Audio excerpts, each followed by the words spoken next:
Voilà, monsieur le recteur, madame la doyenne, mesdames et messieurs les représentants de l'ambassade et de AI for Belgium, et mesdames et messieurs en vos titres et qualités, je vous souhaite la bienvenue à cette conférence débat consacrée à la traçabilité numérique des denrées alimentaires. Donc, je souhaite également la bienvenue à nos internautes qui nous suivent via le webinaire. Ook een hartelijk welkom aan onze Nederlandstalige collega's. Die kunnen ons volgen in het Vlaams. Dus u moet klikken op het wereldtab die onderaan het scherm ligt. En dan u moet EN selecteren.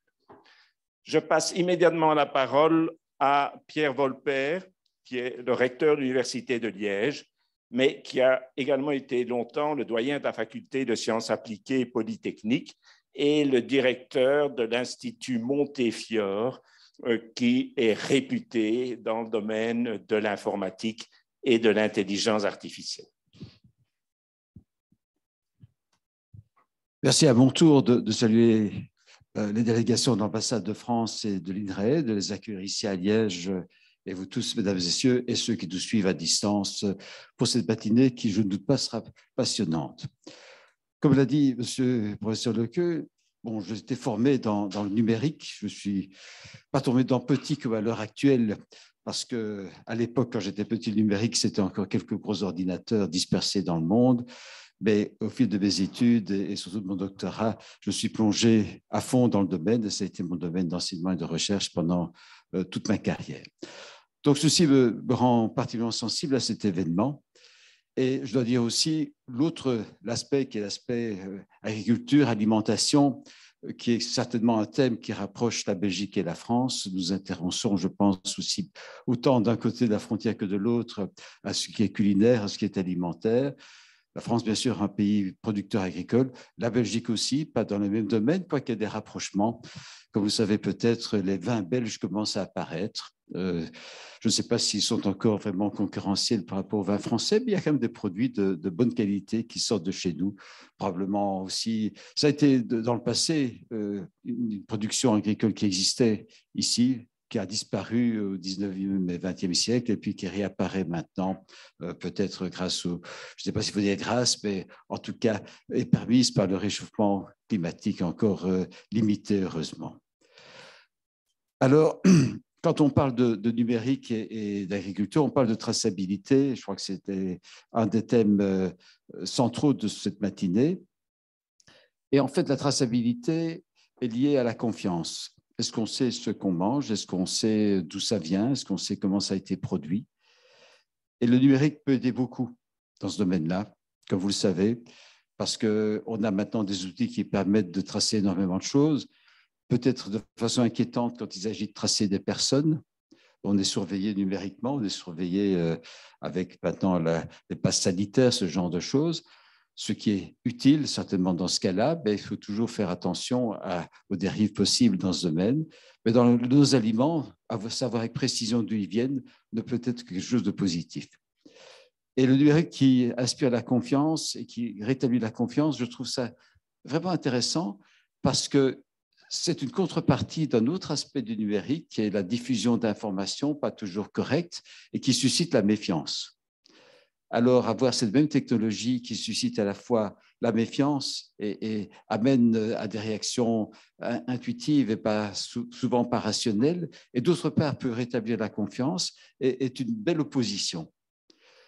Donc, je pense que la matinée va vous permettre de découvrir les différents aspects de cette problématique, d'en discuter et de voir comment nous pouvons progresser vers une société avec plus de confiance, notamment grâce au numérique. Je vous remercie et je vous souhaite une très bonne conférence ce matin. Merci, monsieur le recteur. Donc, comme vous le savez tous antérieurement, le défi était simple, il fallait lutter contre la famine, donc il fallait produire. Mais les exigences ont évidemment évolué, il fallait produire des aliments sains, Ensuite, il fallait tenir compte du bien-être animal. Ensuite, il fallait tenir compte du bien-être environnemental, biodiversité, lutter contre le réchauffement climatique. Il fallait tenir compte de la confiance du consommateur avec une traçabilité importante. Il fallait tenir compte des exigences spécifiques du consommateur, le bio, les circuits courts, les aliments hypocaloriques, etc. Donc, ça devient peut-être une mission impossible. Eh bien, peut-être que non. Grâce aux technologies nouvelles, il y a l'intelligence artificielle. Et donc, j'espère que nous allons pouvoir avancer dans ce domaine ce matin. Je vais tout d'abord donner la parole à Jean-François Heymans, qui est le directeur général de la politique de contrôle à l'Agence fédérale pour la sécurité de la chaîne alimentaire, qui correspond à peu près à l'AFSA en France. Donc, Jean-François, tu as la parole.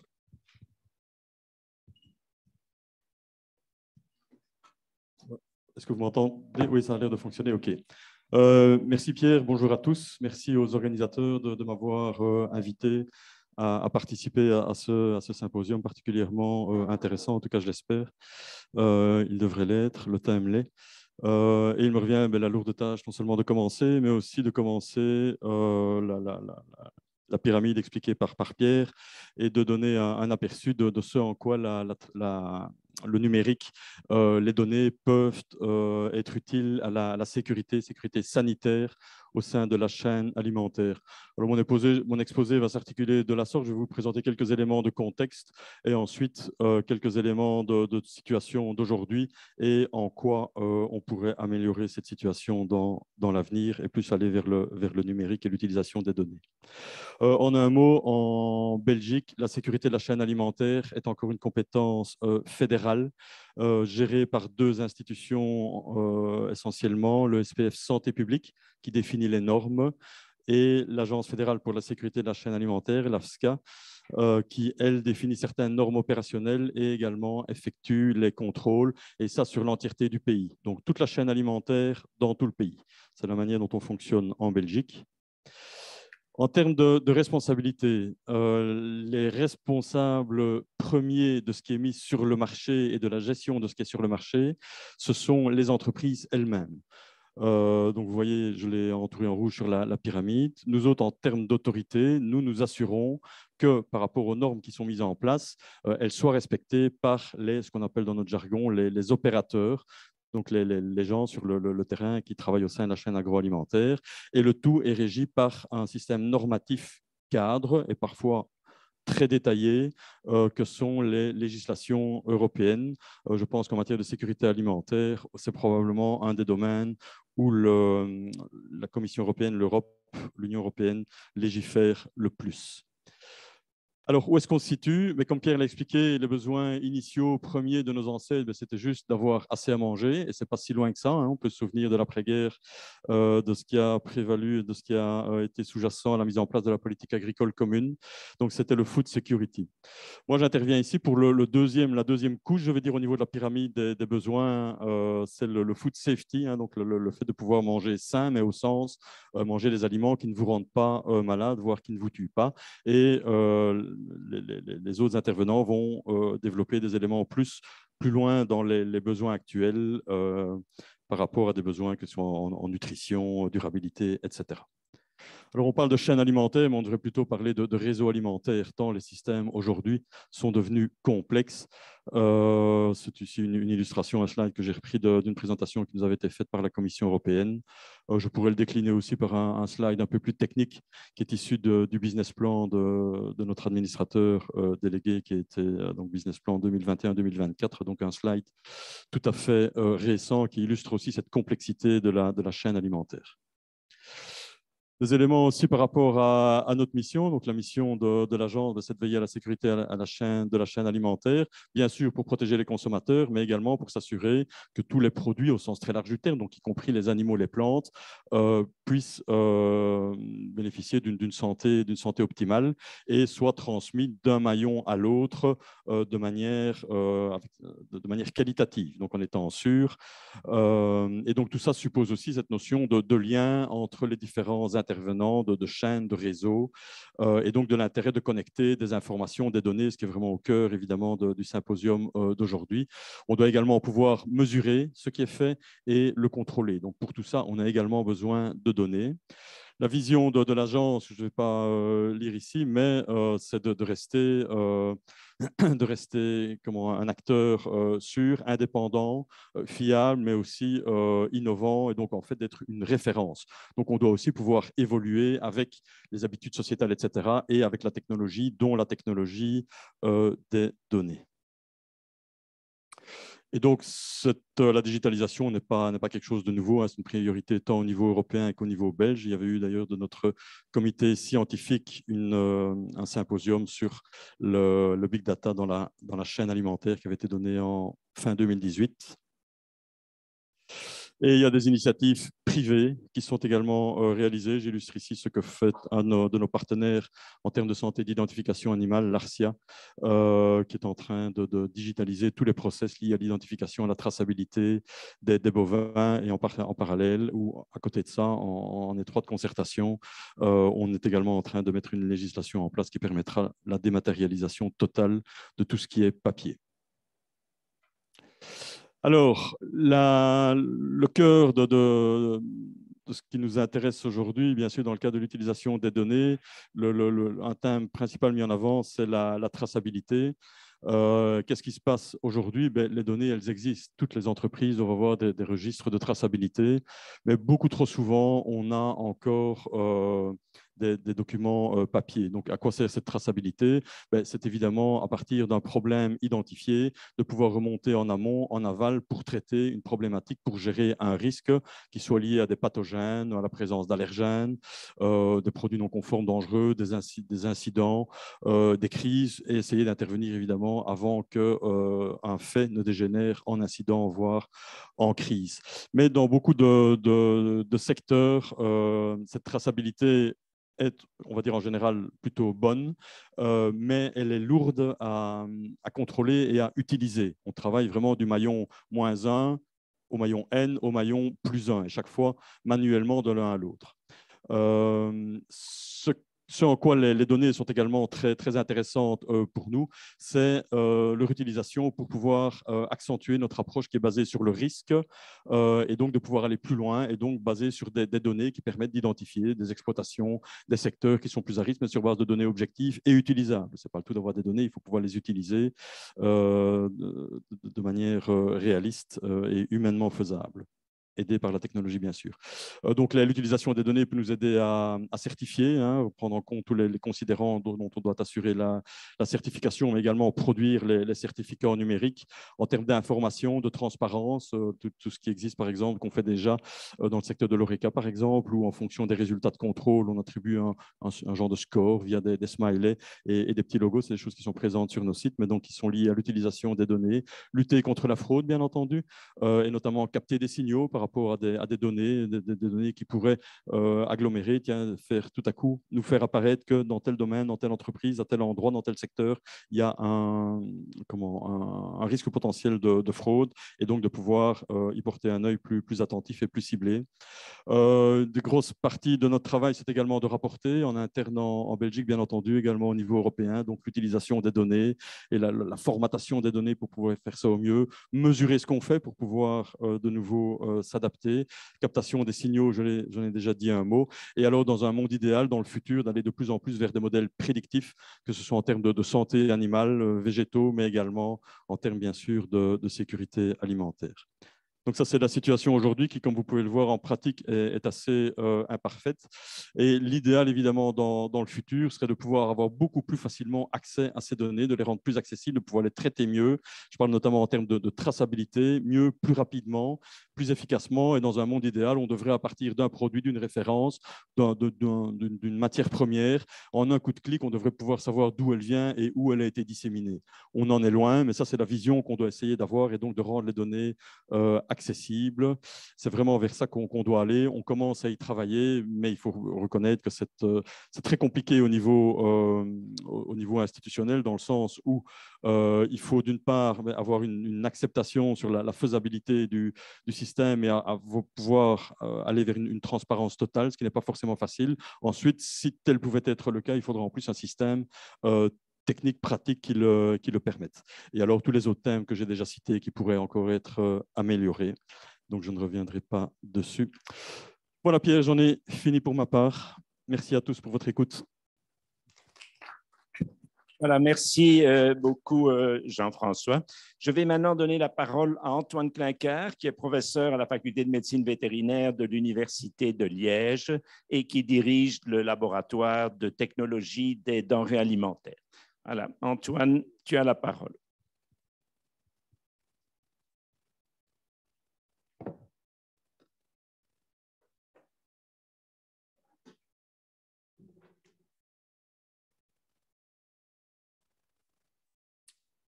Voilà, merci. J'espère qu'on m'entend également. Voilà, merci Pierre. Bonjour à toutes et tous.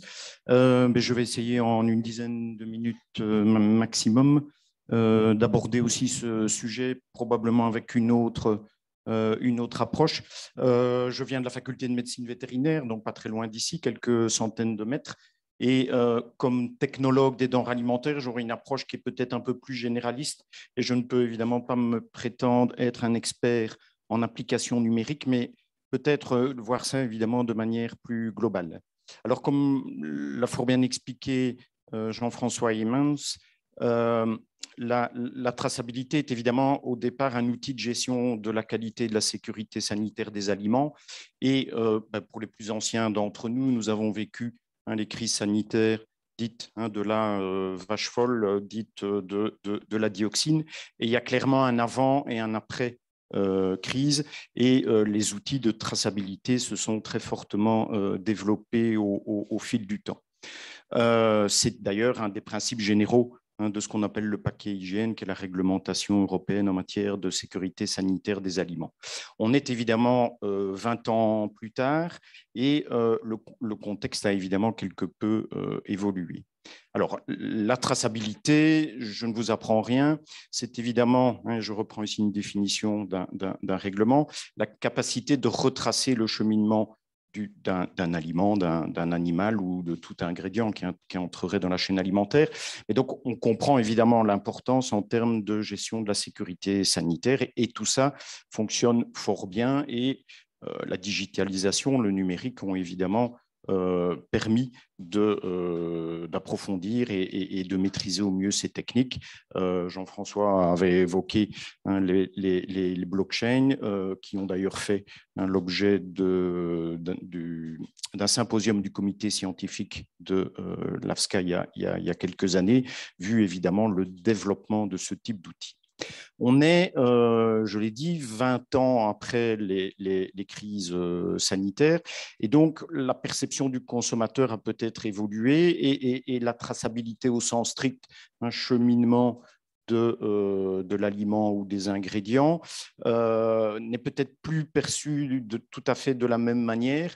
Et je pense que les priorités du consommateur aujourd'hui se sont orientées vers d'autres notions, l'origine, l'authenticité, la composition, le degré de transformation, les conditions de production, pensons en particulier au bien-être animal, et last but not least, l'impact environnemental.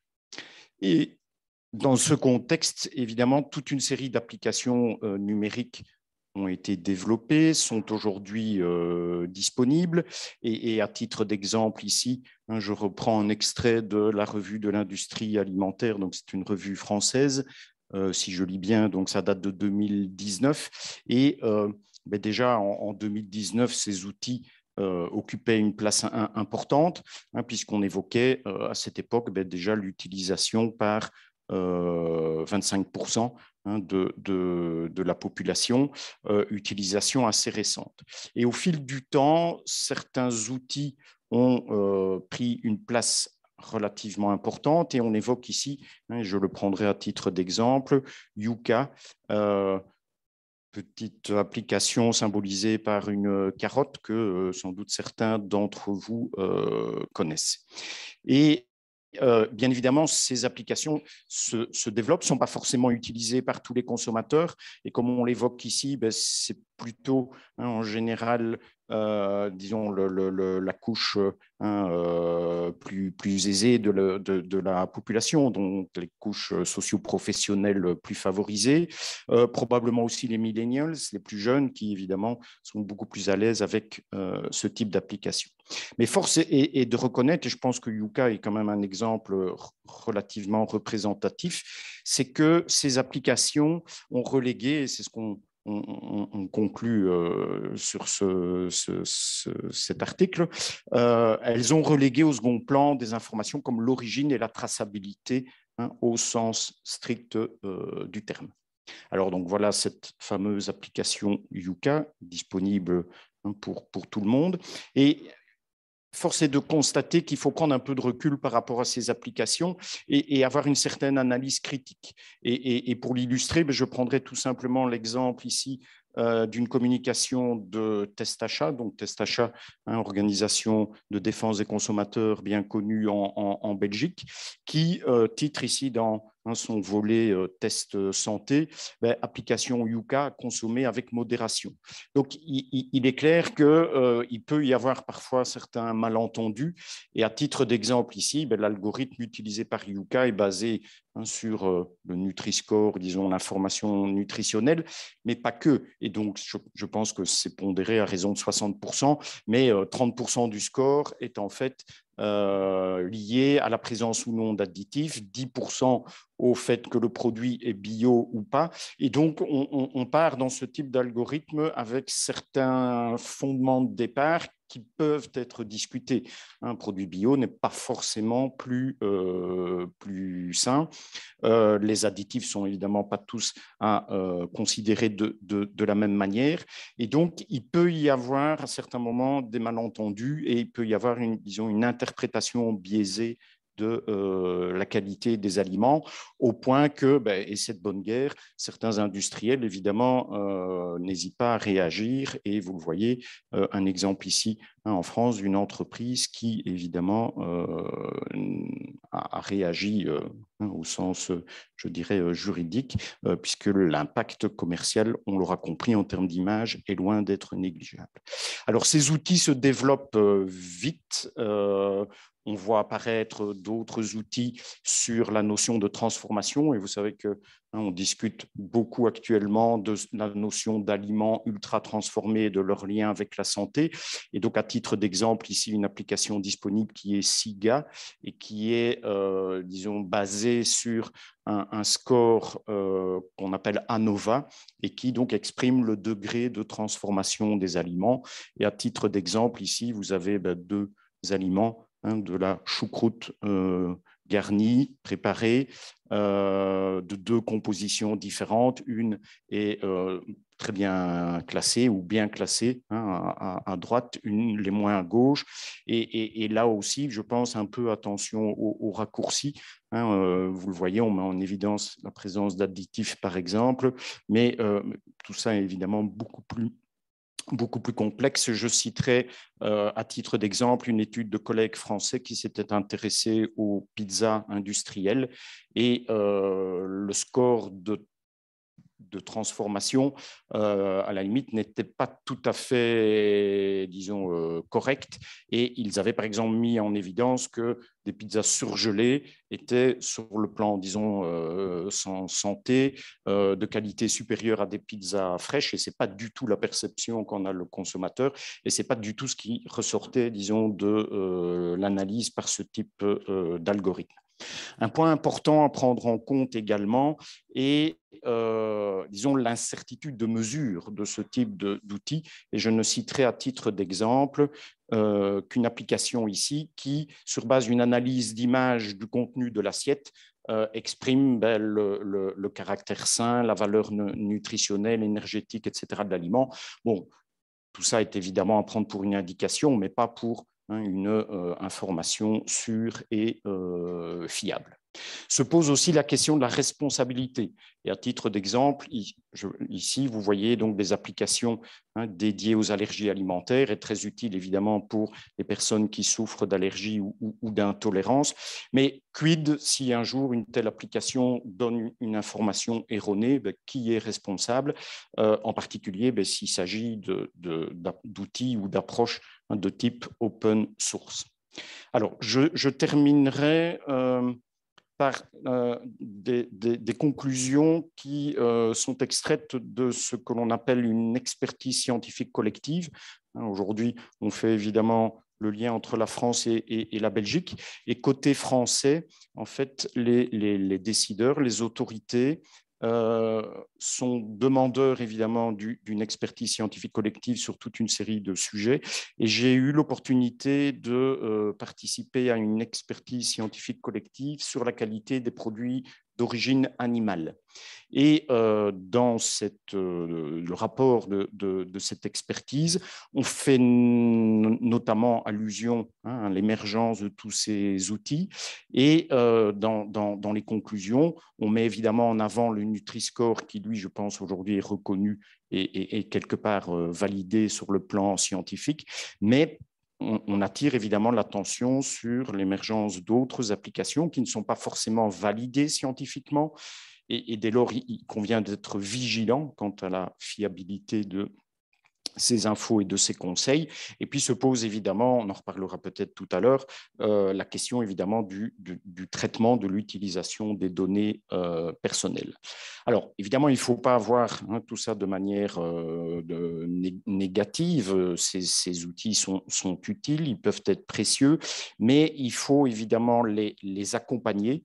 Et donc ici, dans des pistes d'action qui ont été proposées à l'issue de cette expertise, on parle, vous le voyez ici, dans le domaine de la santé, de contrôle et d'accompagnement du développement de ces applications numériques, en particulier aussi pour ce qui concerne évidemment le degré de transformation.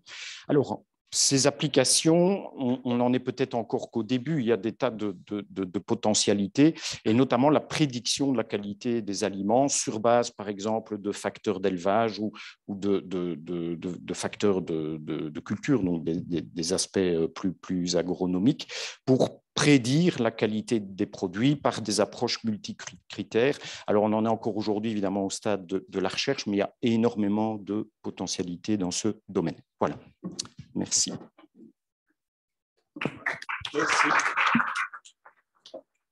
Merci Antoine. Je vais donner maintenant la parole à Marianne Syndic qui va compléter les propos d'Antoine. Donc Marianne nous vient de la faculté de Jean Blou Agrobiotech et elle dirige le laboratoire de qualité et sécurité alimentaire. Voilà Marianne, je te donne la parole.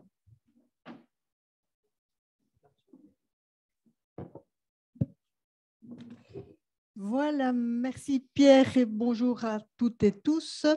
Et donc, moi, je vais me reposer sur la présentation très complète d'Antoine, mais plutôt axer ma présentation sur deux questions importantes que l'on peut se poser. C'est est-ce que trop d'informations ne va pas tuer l'information? Et deuxièmement, est-ce que les blockchains sont-elles adaptées au monde agricole et en particulier au circuit court? Et donc, pour cela, donc, trop d'informations tue l'information. Et je vais m'appuyer sur des enquêtes qui ont été réalisées par deux structures d'accompagnement qui travaillent dans mon laboratoire. La première, c'est AgriLabel, qui est une structure modeste par rapport à l'INAO, mais qui a comme objectif d'accompagner les groupements de producteurs dans la rédaction, notamment des cahiers des charges pour les labels européens et les labels wallons. Et donc, grâce à cette structure, nous avons une bonne expérience, je dirais, des labels. Et parfois, on se trouve confronté à une image de ce type-là avec, ça c'est extrait de Tessacha, évidemment, et je n'ai fait qu'un petit print screen de quelques labels qui existent à l'heure actuelle. Et donc, à un moment donné, on se dit, oui, beaucoup d'informations, beaucoup de labels, beaucoup de consommateurs qui sont en recherche de tout ça, mais finalement, est-ce que ce n'est pas trop ? Pour simplement remettre je dirais le débat sur la table et donc vous rappeler en quelques mots ce que sont ces labels européens. Par exemple, les appellations d'origine protégée consacrent bien des produits spécifiquement liés à un terroir avec des matières premières originaires de la zone et toutes les étapes de fabrication sont dans la zone. Je n'ai pas résisté à mettre une photo de notre fromage de Herve national, évidemment. Dans les indications géographiques protégées, là, il n'y a pas de restriction sur l'origine des matières premières qui peuvent venir d'un peu partout en Europe. Mais par contre, au moins une étape de fabrication doit être réalisée dans la zone et la réputation est suffisante. Pour moi qui suis gaumaise, je vous ai mis un pâté gaumais. Il y a d'autres exemples, évidemment, avec le jambon d'Ardenne assez connu. En ce qui concerne les spécialités traditionnelles, là, on a juste une méthode de fabrication ou de composition qui est traditionnelle. Et donc, là, on a pas mal de bières, évidemment, de chez nous, des criques, des gueuses, etc. Donc, ça, c'est typiquement 3 signes de qualité européens. Et quand on regarde notre consommateur belge, il a non seulement accès à ces signes de qualité européens sur les emballages, il aura le nouveau logo de la qualité différenciée. Donc, pour ceux qui ne le connaissent pas, ben voilà, c'est la qualité différenciée wallonne. Il pourra avoir évidemment le Nutri-Score, il pourra avoir l'Eco-Score. En plus, si c'est un produit bio, et bien entendu, on les voit apparaître de plus en plus, le prix juste pour le producteur. Et donc, finalement, n'est-ce pas trop? Et je pense que mon ami Pascal répondra à tout ça. Et donc, comment, à un moment donné, donner la juste information aux consommateurs par rapport à tout ça? Je voulais partager avec vous, donc on a voulu réaliser une étude et donc ça a été réalisé par l'APACWE, donc l'Agence pour la production d'une agriculture de qualité, sur la perception de ces signes de qualité. Et finalement, on a demandé aux consommateurs wallons quels étaient les produits pour lesquels un signe de qualité paraissait le plus pertinent. Donc, il y a les viandes, les charcuteries et les fromages qui finalement, à plus de 50% des consommateurs, leur paraissaient relevant pour un signe, pour un label. Par contre, on leur demande ces labels, pour vous, qu'est-ce qui vous intéresse dans ces labels? Quels sont les critères que vous jugez importants?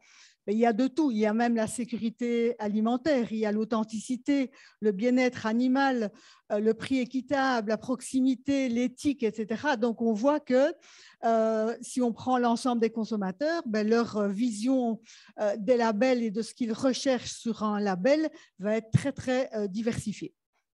Et puis ensuite, ce qu'on a fait, c'est mesurer leur connaissance des labels. Et là, on voit que la connaissance, elle est faible. En fait, il y a à peu près 40% qui savaient ce que c'était qu'une appellation d'origine, à peu près 25% une IGP. On a voulu creuser un peu plus et donc leur demander quelles sont les garanties offertes par le label IGP. Et donc, ces garanties, elles étaient très vagues. Ça allait aussi de seule une région produit ce type de produit, ou bien la saveur, le goût. On a même été jusqu'à garantir un prix juste. C'est des produits bio, etc., etc. Et donc, là, on voit que la connaissance de ce qu'il y a derrière, elle est faible. Et donc, finalement, si je fais la synthèse de tout ça, les Wallons, on peut dire, sont assez attentifs aux labels opposés sur certains produits qu'ils consomment. Mais la confiance accordée semble liée à une grande diversité de caractéristiques liées aux produits disposant d'un label de qualité différenciée. Ce qu'on voit, c'est que la connaissance des logos et les garanties qui sont associées est assez faible et que l'impact finalement est limité parce qu'il déclenche assez peu de réflexes d'achat liés à des, j'ai mis entre guillemets, promesses de qualité pour ceux qui ne savent pas exactement ce qu'il y a derrière. Cette enquête a aussi été menée par le journal Le Soir il y a, je pense, 3 ans et les résultats étaient à peu près similaires avec des consommateurs qui, oui, étaient intéressés par les labels, mais ne savaient pas très bien ce qu'il y avait derrière les labels. Et donc, la question, est-ce qu'il ne faut pas d'abord former le consommateur? Est-ce qu'il ne faut pas d'abord lui expliquer ce qu'il y a derrière ça et puis ensuite l'informer?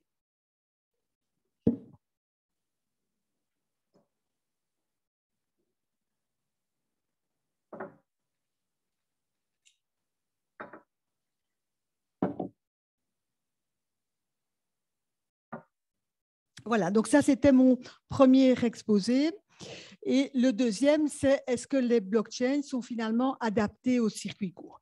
Donc là, je vais m'appuyer sur l'expertise de Diversifem, qui est une autre structure qui encadre les producteurs artisanaux dans leur démarche de diversification. Et donc, nous les aidons à chercher l'information et en tout cas à se diversifier et avoir toute l'expertise au niveau sanitaire, technologique et économique. Et donc, dans une enquête que nous avons réalisée, nous avons à peu près 2000 producteurs artisanaux que nous encadrons. Et donc, est ressorti en tout cas le besoin d'encadrement si on évoque la traçabilité. Alors, besoin d'encadrement, pas qu'en traçabilité, évidemment, pour répondre aux exigences réglementaires, que ce soit Europe et AFSCA, évidemment, il y a d'énormes besoins d'encadrement, mais typiquement en traçabilité, ça, c'était quelque chose qui est ressorti. Alors, quels outils utiliser? Il faut se rendre compte, c'est que la traçabilité chez nos producteurs, c'est beaucoup papier, c'est un cahier, on commence par ça. Pour certains, un programme Excel. Parfois, on va jusqu'à un programme spécifique, mais c'est quand même assez rare, ça coûte cher.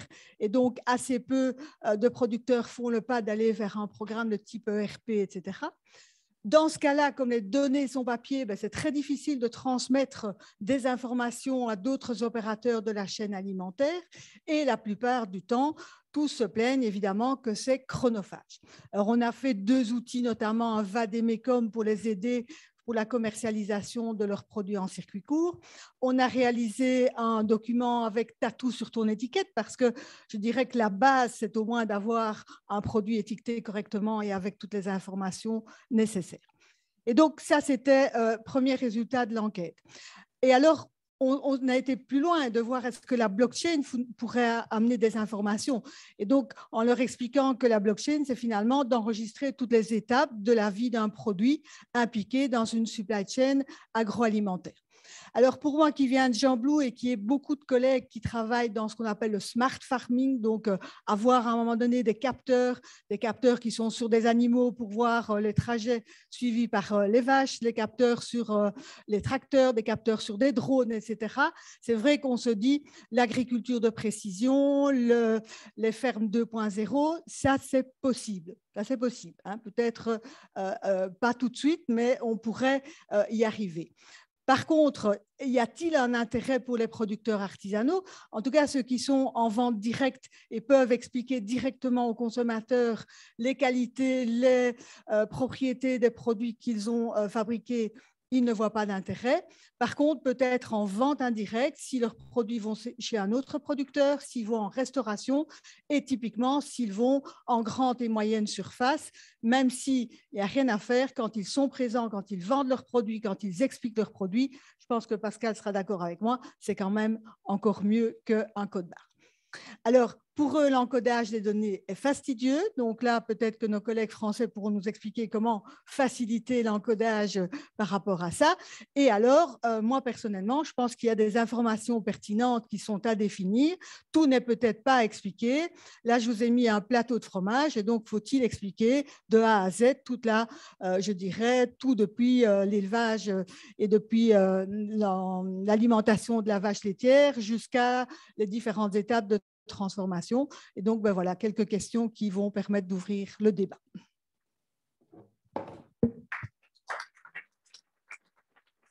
Merci, Marianne. Je vais maintenant donner la parole à nos collègues qui nous viennent de France, de l'Institut national de recherche pour l'agriculture, l'alimentation et l'environnement.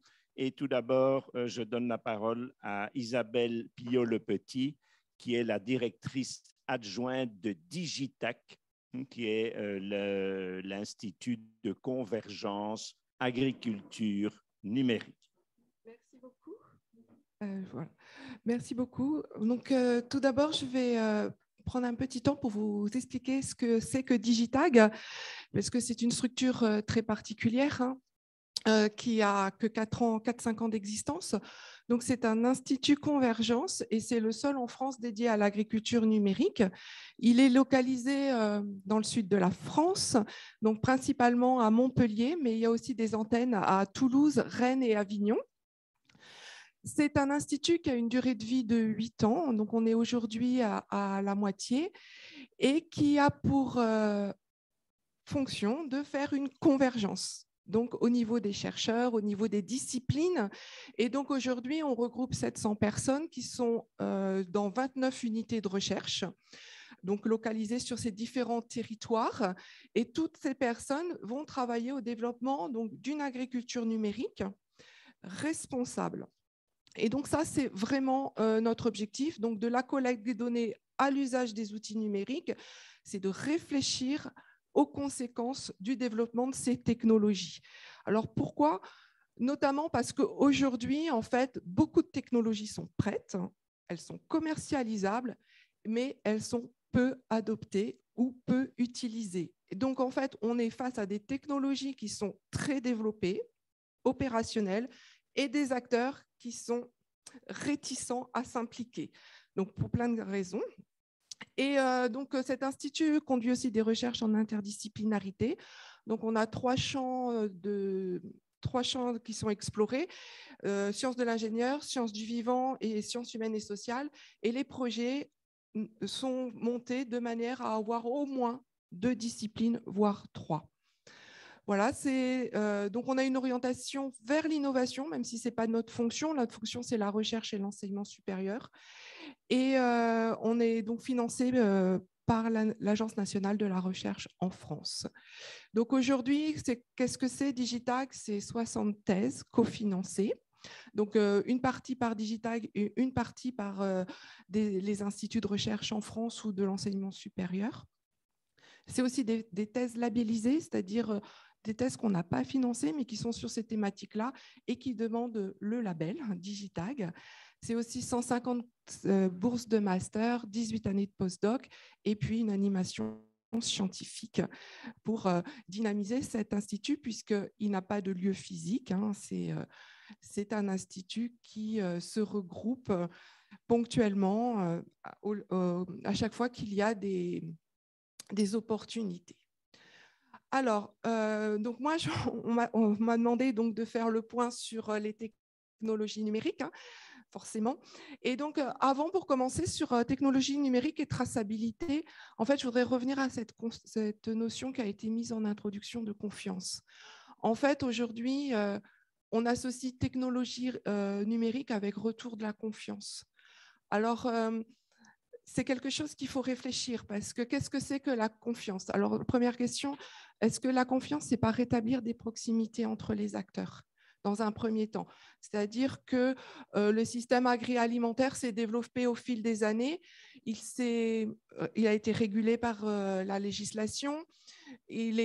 En fait, maintenant, c'est des acteurs extérieurs qui interviennent et, je dirais, les acteurs qui participent se sentent un petit peu parfois à la marge de ce système et pas forcément en contrôle ou en interaction entre eux. Donc, l'idée derrière le numérique, plus de confiance, c'est aussi le numérique, plus de proximité.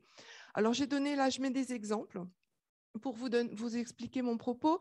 Donc, déjà, les marketplaces, donc on entend les places de marché, on en entend beaucoup parler. Alors, comment elles arrivent à créer de la proximité? Alors, par exemple, elles peuvent vendre des produits et, en fait, elles garantissent la transparence des prix. Donc, en fait, les gens savent comment le prix a été conçu, comment le produit. Donc, en fait, ils sont proches du produit. Ils peuvent être aussi, donc c'est votremachine.com, c'est le partage de matériel. Donc là aussi, il y a une proximité puisqu'on partage le même outil pour faire le même travail.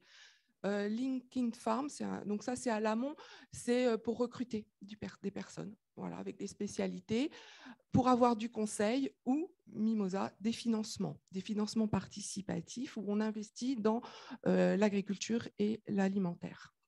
Mais c'est aussi, donc, comme me disait la présentatrice, l'intervenante précédente, ce sont aussi les circuits courts. Et les circuits courts, en fait, alors là, je voudrais intervenir, c'est une proximité qui n'est pas forcément géographique. Elle peut être culturelle, elle peut être comportementale, elle peut être un impact traditionnel, elle peut être juste, par exemple, tout ce producteur, c'est aller chercher c'est de la vente directe. Donc, c'est trouver le producteur pour la vente directe. Donc, et ça, partout. Ce n'est pas forcément à côté de chez soi. Ça peut être, on est en déplacement, on cherche un producteur local et on peut le trouver grâce à cette appli. Et puis, il y a ce que j'appelle, moi, les chaînes d'approvisionnement inversées. Donc ça, c'est quelque chose qui est assez novateur pour créer aussi des proximités. C'est que le consommateur définit le produit qu'il veut acheter et ensuite, donc c'est qui le patron, on trouve le producteur qui est prêt de le fournir au prix qui a été fixé. Et c'est fait de manière collaborative. Les gens votent pour le produit qu'ils sont prêts à acheter et au prix avec les qualités spécifiques. Et je voudrais aussi parler d'une initiative donc, qui est la Graine, qui est une monnaie locale qui se développe en région Occitanie, donc dans le sud de la France. Et quel est l'objectif? C'est que en fait, on achète local et l'argent qu'on met dans le produit local, comme on l'achète avec la monnaie locale, il reste dans la région, il est réinvesti. Donc là, il y a aussi une dimension de proximité au sens j'achète local et j'investis dans ma région. Alors, le numérique, ben, c'est ce qu'on disait tout à l'heure, c'est de la traçabilité avec différents types de technologies. Donc, les blockchains, hein, il y en a plein aujourd'hui qui apparaissent, soit par des startups, soit par des grands groupes. Et donc, l'intervenant suivant va en parler un petit peu plus, donc je ne vais pas m'attarder. Mais il n'y a pas que cette technologie. Aujourd'hui, on a aussi les technologies RFID avec ou sans capteurs qui permettent en fait de suivre l'état de l'aliment qui circule avec des films plastiques qui permettent de capter l'humidité, les caractéristiques. Et à la fin, on peut dire, ben, voilà, la date de péremption, elle est avancée, parce qu'il y a eu une rupture de la chaîne de froid à un tel endroit. Et en fait, le capteur va fournir ces informations et le consommateur, à la fin, quand il récupère le produit, il sait sous combien de temps il peut le manger sans que ça soit détrimental, enfin, que ça impacte sa santé. Et puis, il y a tous ces QR codes qui permettent d'aller sur une plateforme ou une appli et de récupérer des informations. Alors là, on arrive un petit peu au cœur de mon propos, c'est que c'est difficile de dire qu'il y a une technologie pour une traçabilité. En fait, aujourd'hui, on a une multiplicité de technologies numériques et aussi une multiplicité d'attentes en termes de traçabilité. Alors, comme ça a été dit, ça peut être sur la qualité intrinsèque avec les organismes de contrôle qui certifient les produits, qui sont conformes, qui sont bien, qu'il n'y a pas de problème sanitaire, etc. Il y a les labels, donc on en a parlé aussi. Donc là, c'est des tiers de confiance, en fait. C'est quelqu'un qui certifie que le produit a été fait selon le cahier des charges. Donc ça peut être public, ça peut être privé. Il y a aussi de plus en plus des attentes de traçabilité sur la provenance des produits. Il y a des applis, elles vont juste dire d'où vient le produit, le localiser l'origine. Et donc, ça permet à des gens, même loin, de choisir des produits régionaux, des produits locaux. Et donc, il y a aussi des labels, hein, produits, donc nous, c'est Sud de France, produits en Bretagne, voilà. Et ensuite, il y a d'autres acteurs qui veulent en fait connaître le procédé de production. Donc l'impact environnemental, l'impact social, comment le produit, quelles étapes ont été mises en place, etc., pour bien comprendre en fait si c'est un produit traditionnel, voilà, suivant les attentes. Et puis en fait, on a aussi les acteurs des chaînes d'approvisionnement qui, eux, cherchent à avoir un mapping des participants pour savoir où passe le produit, par qui, comment, qui est intervenu et puis voir s'il n'y a pas de rupture, par exemple des chaînes de froid, il n'y a pas eu un moment où le produit a pu être impacté. Et enfin, il y a, mais ce n'est pas tout, hein, je ne suis pas exhaustive là, il y a aussi ce Nutri-Score, cette volonté de connaître la valeur nutritionnelle des aliments pour une meilleure santé. Alors aujourd'hui, le numérique peut cibler chaque demande avec des outils adaptés en fonction des besoins des personnes, mais il peut aussi être intégré, c'est-à-dire on peut avoir plusieurs demandes de traçabilité dans un même outil numérique ou plusieurs technologies numériques qui sont intégrées entre elles pour différents types de traçabilité. Et donc aujourd'hui, ce que l'on voit, c'est que la traçabilité, elle est plurielle. En fait, il y a un besoin personnalisé de traçabilité. Les gens c'est ce qui était mis en avant. Les gens ne connaissent pas trop bien ce qui est derrière un label. Et puis, en fait, souvent, ils ne veulent pas toute l'information. Ils en veulent une particulière. Et que ça soit tout au long de la chaîne d'approvisionnement, hein. Par exemple, le fournisseur va vouloir surveiller la chaîne logistique, le consommateur, la valeur nutritionnelle. Et en fait, aujourd'hui, la question, c'est que voilà, plus en plus de données pour plus en plus d'informations qui, à terme, vont permettre plus de personnalisation de cette traçabilité pour répondre aux besoins de chacun. Alors, par exemple, je reviens sur la puce RFID. Elle peut donner des informations sur la chaîne logistique qui vont être différenciées. Maintenant, c'est possible de celles qui vont être données aux consommateurs. Et en fait, on a aujourd'hui, pour rétablir la confiance, un besoin de plus en plus d'informations qui soient traitées en fonction des attentes de chaque personne. Et ça, c'est le défi sur lequel on est aujourd'hui pour une plus grande acceptabilité de ces technologies. Voilà, merci pour votre attention. Merci beaucoup, Isabelle. Maintenant, je vais passer la parole à Florent Saucette, qui est enseignant-chercheur à Montpellier AgroSoup et qui a été le lauréat d'un projet de l'Agence nationale de la recherche française consacré au blockchain et à la traçabilité alimentaire. Donc, Florent, tu as la parole. Merci beaucoup. Je suis ravi d'être parmi vous pour effectivement partager certaines réflexions autour de ce projet qui a pour objectif de s'interroger sur le potentiel de la blockchain à transformer finalement les chaînes d'approvisionnement alimentaire et à les rendre plus efficaces, plus durables, plus transparentes. Le contexte, on l'a déjà pas mal abordé, mais il est celui, et c'est attesté par un certain nombre d'études ces derniers temps, de consommateurs qui se posent des questions sur leur alimentation, questionnent leur qualité, questionnent également les pratiques des acteurs. Ils sont parfois même méfiants quant à la capacité des systèmes agroalimentaires conventionnels à pouvoir assurer finalement la transition vers une alimentation plus durable. Un exemple de réaction, ça a été celle au Forum économique mondial en 2017 du PDG de Walmart, qui est un des plus grands distributeurs américains, et qui finalement a dit, bon, peut-être que ce qu'il va falloir qu'on fasse, c'est passer d'une logique finalement où on va affirmer un certain nombre d'actions et de partis pris à comment est-ce qu'on peut apporter la preuve de ces partis pris et les démontrer. En expliquant que pour cela, il va falloir travailler avec les acteurs de l'amont, donc pour un distributeur qui se trouve en bout de la chaîne, pour pouvoir apporter cette information. Ça pose donc la question de la traçabilité. Et finalement, la traçabilité, pour pouvoir répondre à cet objectif, il faut réussir donc à avoir de l'information qui va partir de la fourche jusqu'à la fourchette. Et la traçabilité, comment ça se fait généralement? Chaque acteur de la chaîne va enregistrer où est-ce qu'il s'approvisionne, comment est-ce qu'il transforme les produits et à qui est-ce qu'il les vend. Donc, si on veut avoir une vision d'ensemble, finalement, que faut-il faire? Alors, soit essayer de remonter la chaîne, ce qui peut être long, coûteux, soit trouver des moyens de créer des interfaces entre ces sous-systèmes de traçabilité, ou alors essayer de mettre en place un système d'information qui va s'appliquer tout au long de cette chaîne. Des systèmes qui existent, mais qui sont parfois extrêmement coûteux, difficiles à mettre en place. Si on arrive à avoir toute cette vision, finalement, qu'est-ce que ça apporte?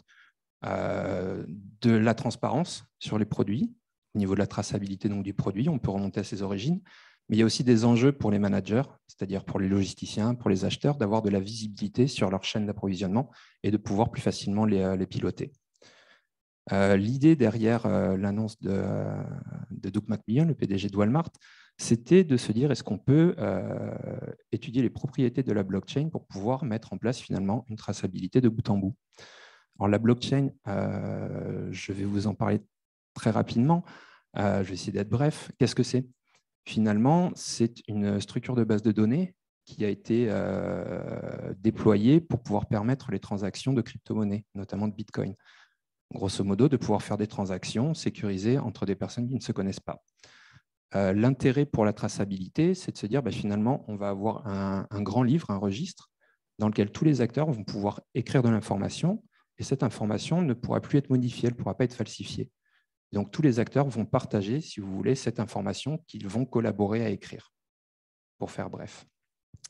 Et l'idée, donc, c'est de se dire, à partir de là, on va avoir un système où chaque acteur va rentrer de l'information sur la production, l'approvisionnement des produits, et on va chercher à dériver de l'information à partir de ce système pour pouvoir la communiquer à d'autres acteurs, y compris les consommateurs.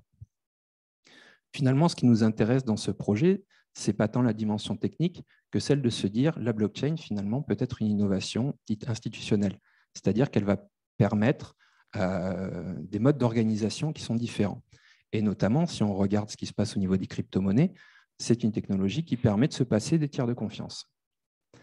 Ça veut donc dire qu'à ce moment-là, on peut travailler, échanger de l'information dans un système totalement décentralisé. Il y a quelques études qui s'intéressent sur les potentiels de la blockchain au niveau donc, des supply chains.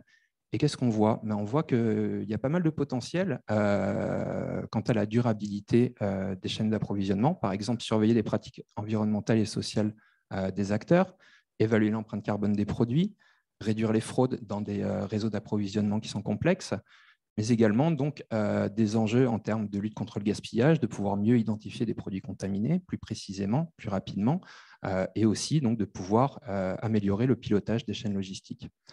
Pour pouvoir mettre en place ces conditions, finalement, il faut que les acteurs acceptent de rentrer dans un système qui est participatif, mais qui est également un système qui peut être perçu comme un système de surveillance et dans lequel il faut partager des informations qui ont tendance à être considérées comme étant sensibles ou confidentielles. Notre projet donc s'intéresse ici, finalement c'est plus des questions que je vais partager avec vous. Notre objectif c'est comment est-ce qu'on fait pour activer ces potentiels? Est-ce que réellement il y a ces potentiels et comment est-ce qu'on fait pour les activer? Et on espère que ça va nous permettre de comprendre comment on pourrait designer, concevoir des chaînes plus participatives, plus transparentes, plus efficaces pour participer aux enjeux de durabilité des systèmes alimentaires.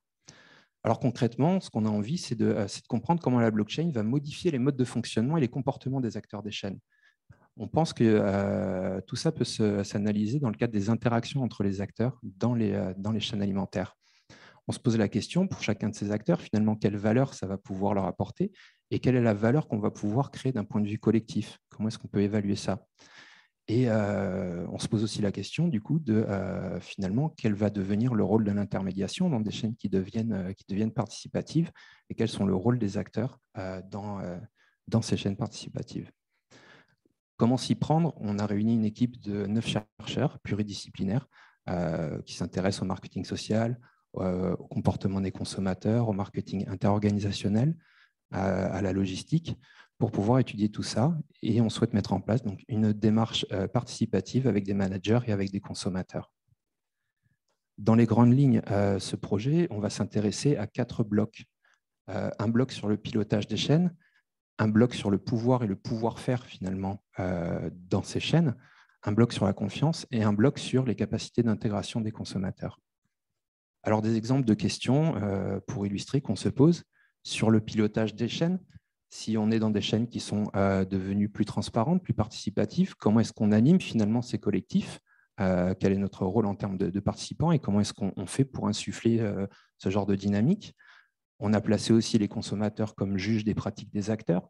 Comment est-ce que les acteurs se représentent, les consommateurs? Est-ce que ça peut être un moteur pour avancer dans les chaînes? Et comment est-ce qu'on fait pour aligner finalement les représentations entre différents acteurs?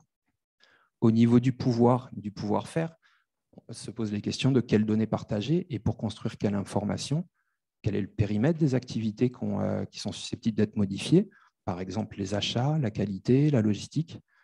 Quelles nouvelles opportunités vont se présenter aux acteurs qui rentrent dans ces systèmes, mais quelles sont les conditions pour pouvoir les exploiter aussi. Des questions sur la confiance apparaissent. On est sur une technologie donc, qui a pour but de pouvoir permettre à des gens qui ne se connaissent pas de faire des transactions en toute sécurité. On appelle ça une technologie trustless, donc qui supprime le besoin de confiance. Est-ce que réellement elle supprime le besoin de confiance entre les acteurs ou est-ce qu'elle le renforce et quelles sont les conséquences de cela? Et en même temps, sur les tiers de confiance, on a dit que la blockchain permettait de les supprimer, mais quand on regarde un certain nombre d'initiatives et qui vont être développées, on rend apparent aussi des tiers de confiance. Par exemple, un vétérinaire qui va attester qu'un animal n'a pas pris d'antibiotiques. qu'est-ce que ça révèle en fait, qu'est-ce que ça apporte, cette mise en lumière des acteurs. Et du point de vue des consommateurs, se poser la question finalement de qu'est-ce qu'on fait avec cette information et est-ce qu'on arrive à la mobiliser de manière utile dans notre quotidien pour, par exemple, faire des choix plus informés en matière d'alimentation. Voilà donc pour l'aperçu de ce projet, un certain nombre de questions qui peut-être serviront au débat et je vous remercie pour votre attention. Voilà, merci Florent pour cette ouverture sur ce domaine dont on parle beaucoup, mais que peu d'entre nous perçoivent en détail.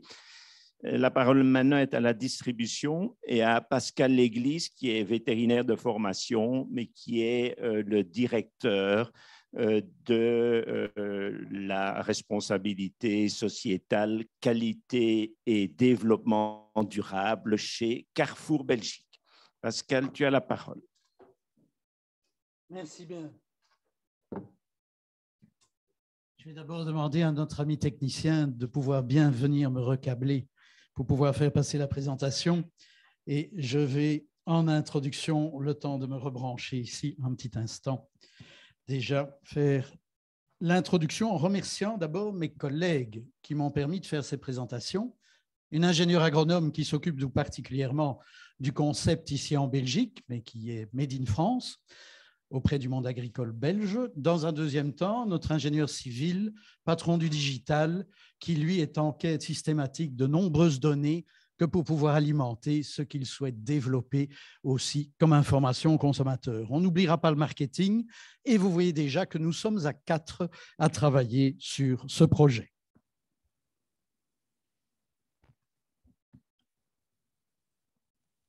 Alors, vous connaissez tous le groupe Carrefour, tout se trouve sur Internet, je ne vous ferai pas l'affront d'en faire une introduction. Mais par ailleurs, sachez que nous sommes dans un programme voulu par son président, directeur général Alexandre Bompard, de transition alimentaire, pouvoir rendre accessible au plus grand nombre une alimentation de qualité qui répond à la fois aux soucis de santé et de respect de l'environnement.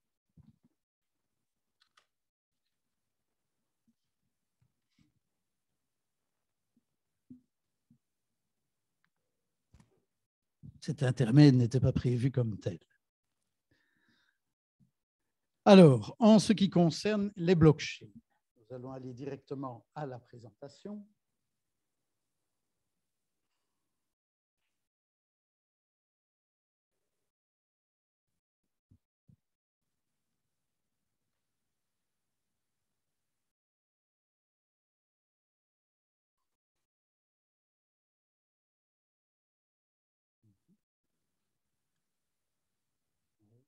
Mais la liaison s'est coupée tout simplement.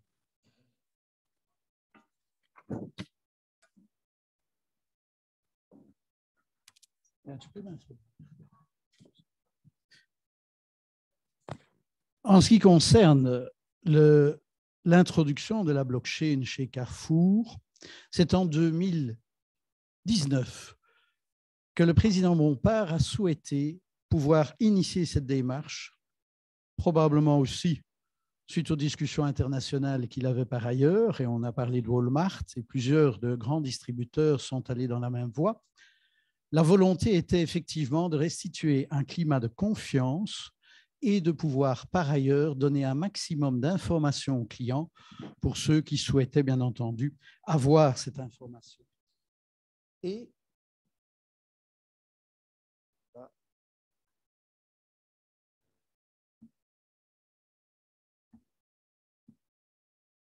vous voyez que les dédales sont parfois assez complexes, mais nous y arrivons.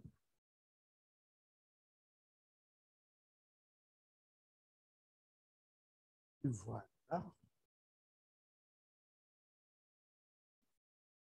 Elle arrive et nous allons pouvoir la lire. Bien, si la liaison veut bien rester stable, nous allons récupérer le temps. Si tout le monde s'y met, ça n'ira pas. Donc, le plan de transformation 2018, la première blockchain alimentaire, elle est française. De fait, nous allons le voir tout à l'heure avec le poulet d'Auvergne.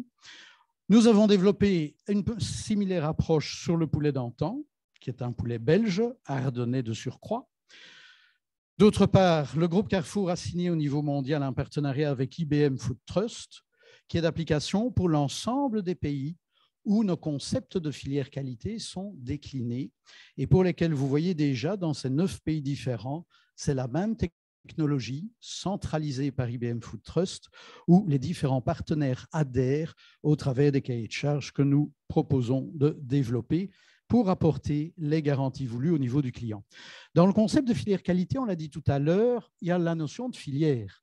Et effectivement, tous les acteurs sont autour de la table pour discuter des valeurs ajoutées, de les calculer aussi en termes de pratique et en termes de coûts, pour arriver à un produit acceptable pour le consommateur. Et donc, c'est grâce à cet environnement de filière que nous avons pu très vite instaurer et initier la démarche d'intelligence artificielle. Vous le voyez, je ne vais pas rappeler tous les critères qu'il y a dedans, mais on parle aussi bien de respect de la santé, du bien-être animal. On va parler du respect environnemental, tel que Pierre Lequeux le signalait tout à l'heure. Elles sont assez nombreuses, toutes les mentions qu'il nous faut décliner, mais pour lesquelles il nous faut absolument un outil de mesure et puis un outil de certification ou de contrôle. L'outil d'enregistrement pouvant être considéré à ce niveau-ci par la blockchain elle-même. Alors, très rapidement, et plusieurs intervenants avant moi l'ont signalé, jusqu'où faut-il donner l'information au consommateur? Parce qu'évidemment, comme qualiticien, moi, j'ai tous les rapports d'analyse des laboratoires, j'ai tous mes rapports d'inspection, j'ai tous les rapports d'audit. Est-ce que ça va intéresser le consommateur d'être confronté à cela? Et donc, on a commencé à faire une forme de tri, de savoir qu'est-ce que l'on veut dans un premier temps, bien sûr, qu'on va montrer au consommateur par rapport à ces interrogations, et puis, si nécessaire, on a la réserve, bien entendu, pour lui rendre accessible d'autres informations, mais beaucoup plus techniques. Ces informations-là sont généralement traitées par les prescripteurs légaux. C'est l'AFSCA qui peut nous les demander, bien entendu, auquel elle y a droit automatiquement. Et vous le voyez ici, que ce soit au niveau du couvoir, nous parlons du poulet d'Auvergne, que ce soit au niveau du producteur, du transformateur, jusque chez le consommateur, il y a une série d'informations qui précisent très clairement quelles sont les dates, quelles sont l'opération qui a été développée et où cela s'est exécuté. L'ensemble est recensé sur une plateforme internationale à laquelle ont accès évidemment tous les participants des filières, sachant que tout est financé par Carrefour, c'est important de le dire, surtout pour les collègues du monde agricole. Alors, si ici je vais plus loin, et on va s'y oser, vous le voyez, loin de moi l'idée de ne pas pousser nos produits belges. C'est avec Marianne que nous avons développé le concept des producteurs locaux en Belgique. Mais ici, c'est quand même le mérite est à ceux qui l'ont initié en premier lieu et je voudrais ici vous montrer plus concrètement ce qu'on a pu mettre dedans. Et donc, si vous allez vous acheter ce produit, comme vous achèteriez d'autres produits sous blockchain, automatiquement, vous scannez le QR code et vous allez avoir cette information qui apparaît ici. Alors, bien entendu, les différents stades, l'incubation, où cela s'est fait, le départ. Au niveau de l'élevage, ben là, c'est l'éleveur. Et je veux quand même vous montrer, elle dure 40 secondes, ceci, parce que c'est ce qui est le plus souvent. Attention, oui, voilà. Est-ce qu'on a le son? On va le redémarrer là. Tout à l'heure, on a eu quelques soucis avec le son.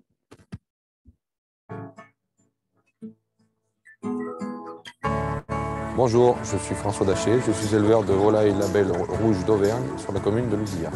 Les volailles sont nourries à base de céréales. Les bêtes ils sortent dehors régulièrement, gambadent dans les prés.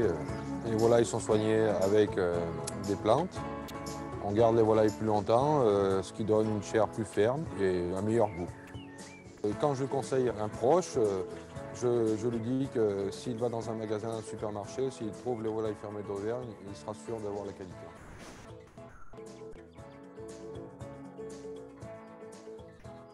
Quel est mon point d'attention par rapport à cela? Mais ça, c'est le message très percutant vis-à-vis du consommateur. Il est en contact direct avec l'agriculteur. Attention, au travers d'un système que Carrefour a mis en place. Donc, méfiance. RTBF, l'autre jour, nous a demandé si l'ensemble des agriculteurs que nous affichons sur les emballages des produits, belges et autres, sont bien de vrais agriculteurs. C'est le cas. Et je veux dire par là que ce lien avec l'agriculteur, c'est ça fondamentalement. Et Marianne le rappelait très très bien dans le cadre de présentation de producteurs locaux, c'est quand ils viennent dans les magasins expliquer ce qu'ils font, que le consommateur a la confiance qu'il vient chercher et ne va pas nécessairement beaucoup plus loin. Donc nous devons nous défier de mettre en place des systèmes parfois beaucoup trop complexes, sauf si à la base l'autorité le souhaite, et de bien étudier quelle va être l'utilité de ce que l'on veut faire en y apportant tout le crédit. Il existe assez d'organismes tiers extérieurs accrédités pour le garantir et l'annoncer très clairement sur le site. Alors pour terminer, je voudrais ici...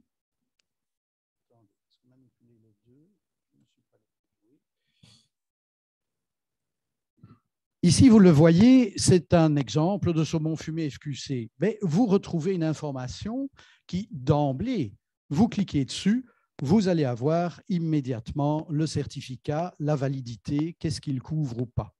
Comme disait Marianne tout à l'heure, il y a beaucoup de labels, mais rien que dans le rayon de la pêche, il y en a déjà deux.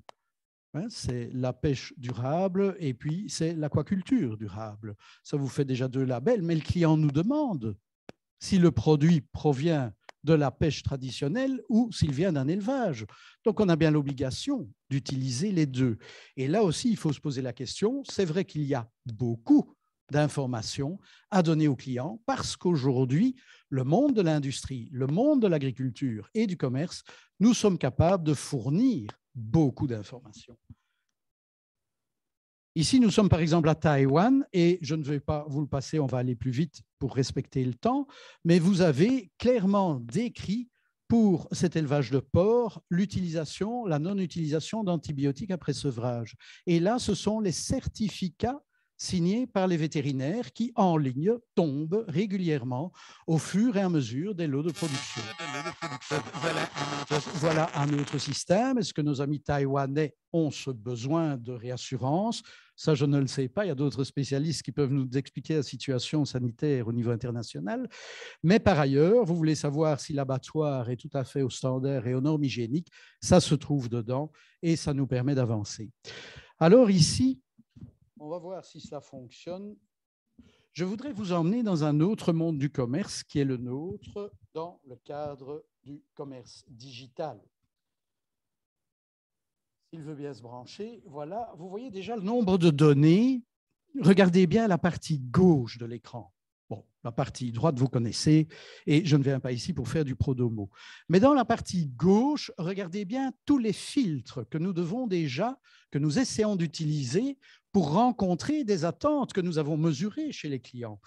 Il y a non seulement des filtres d'ordre commerciaux, il y a des filtres d'ordre prix, mais il y a des filtres d'ordre qualitatif. Il ne suffit pas de régler le problème de la traçabilité, évidemment, de la qualité. Il faut après penser à l'action fondamentale. Nous restons et nous sommes des commerçants au service des clients. Donc, vous le voyez ici. Si je descends, voilà, voilà. Que ce soit, je passe les promotions, vous voyez les détails sur les marques, les labels qualité. Ben, ici, on identifie ce qui est bio. En Belgique, trois labels, le label européen, le label belge, et nous avons maintenant un Bio Plus qui intègre d'autres notions que ce que prévoit la directive européenne. 3 labels bio, je dois les avoir en Belgique. Donc, ça fera 3 cases. Alors après, si fabriqué, ici nous sommes en France, évidemment, fabriqué en France, croyez bien que c'est fabriqué en Belgique et origine Belgique, ne vous inquiétez pas, nous avons le même chauvinisme chez nous.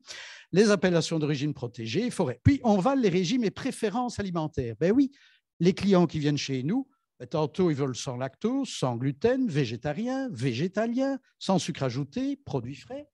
OK. Et puis alors, c'est sans conservateur artificiel, sans huile de palme, sans additifs, sans colorant artificiel. Et vous voyez chaque fois le nombre de produits qui correspondent dans un assortiment, ici dans l'e-commerce, qui est de l'ordre de 30 000 références. Donc, ça vous donne quand même une idée claire des filtres que nous devons avoir. Et d'autre part, regardez, on ajoute bien entendu le Nutri-Score. 12 000 produits avec un Nutri-Score en France. Nous avons à peu près le même schéma en Belgique. Et dans l'EcoScore, là, le groupe Carrefour France est tout à fait précurseur. On en a un en Belgique, mais forcément, on suit exactement la même technologie. 12 000 produits identifiés avec un EcoScore. Donc, vous vous rendez compte que toutes ces données, je ne vous dis pas ce que c'est l'EcoScore. L'EcoScore, c'est une origine des 8 premiers ingrédients du produit, des 5 premiers ingrédients des produits. C'est un bilan du carbone avec Agribalise. C'est d'autre part des labels supplémentaires respectant tantôt le critère environnementaux. Bref, c'est aussi toutes des données qui se rejoignent ensemble et qui doivent faire l'office d'une sérieuse analyse dans le cadre de l'intelligence artificielle. Alors, nous allons revenir ici et je termine avec uniquement une autre application. Cette application, qu'est-ce que c'est? Elle n'est pas encore totalement en pratique pour le moment, mais elle vous donne une idée jusqu'où on peut aller, mais elle vous donne aussi une idée sur toutes les informations qu'il faut qu'on ait au niveau de nos produits qui, ici, regardez, vous êtes dans un schéma, vous avez fait votre liste de courses, très très bien, et que va-t-il se passer? C'est que vous dites, mais je veux avoir les produits alternatifs les moins chers. Boum, d'emblée, grâce à le moins cher, tout l'assortiment de vos courses vous propose une série de produits le moins chers. Puis les produits bio, puis vous dites, non, non, ce n'est pas ça qui m'intéresse, c'est les produits qui ont le meilleur Nutri-Score.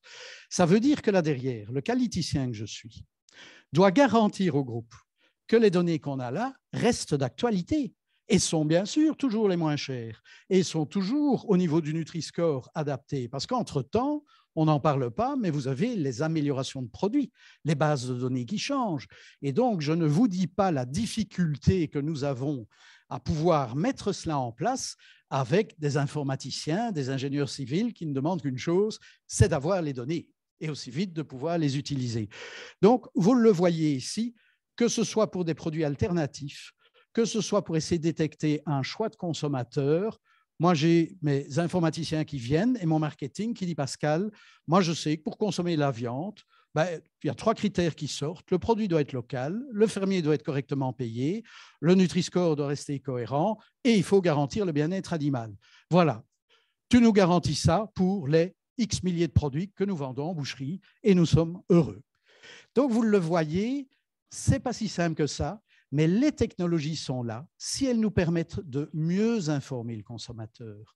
On doit bien sûr aller dans ce sens-là, mais dans le respect général à la fois de la protection des données, ça c'est très clair, dans un deuxième temps, dans la faisabilité au niveau des acteurs de terrain, parce que je rejoins tout à fait ce que Marianne a dit, au niveau des producteurs locaux, les plus petits producteurs, c'est moins évident. Si on n'est pas un féru de l'informatique, j'en connais cependant quelques-uns qui nous font la leçon et qui nous améliorent, ce qui veut dire que c'est peut-être possible, mais il faut tenir compte de l'ensemble de ces paramètres que pour réussir l'intelligence artificielle de façon collective, structurée, mesurée et certifiée. Je paye un organisme certificateur pour vérifier que les données que j'ai mis là-dedans restent toujours bien d'actualité et sont correctes. Merci en m'excusant du petit couac du départ.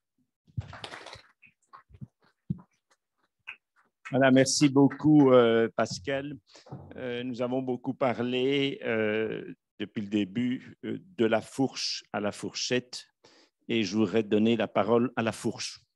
Et entre autres à Marie-Laurence Semaille, qui est ingénieure agronome de formation et qui est responsable de la cellule économique à la Fédération wallonne de l'agriculture. Je te passe la parole. Merci, bonjour à tous. Merci, professeur Lequeux. Merci aux organisateurs pour l'invitation. C'est un plaisir de pouvoir représenter les agriculteurs ici aujourd'hui.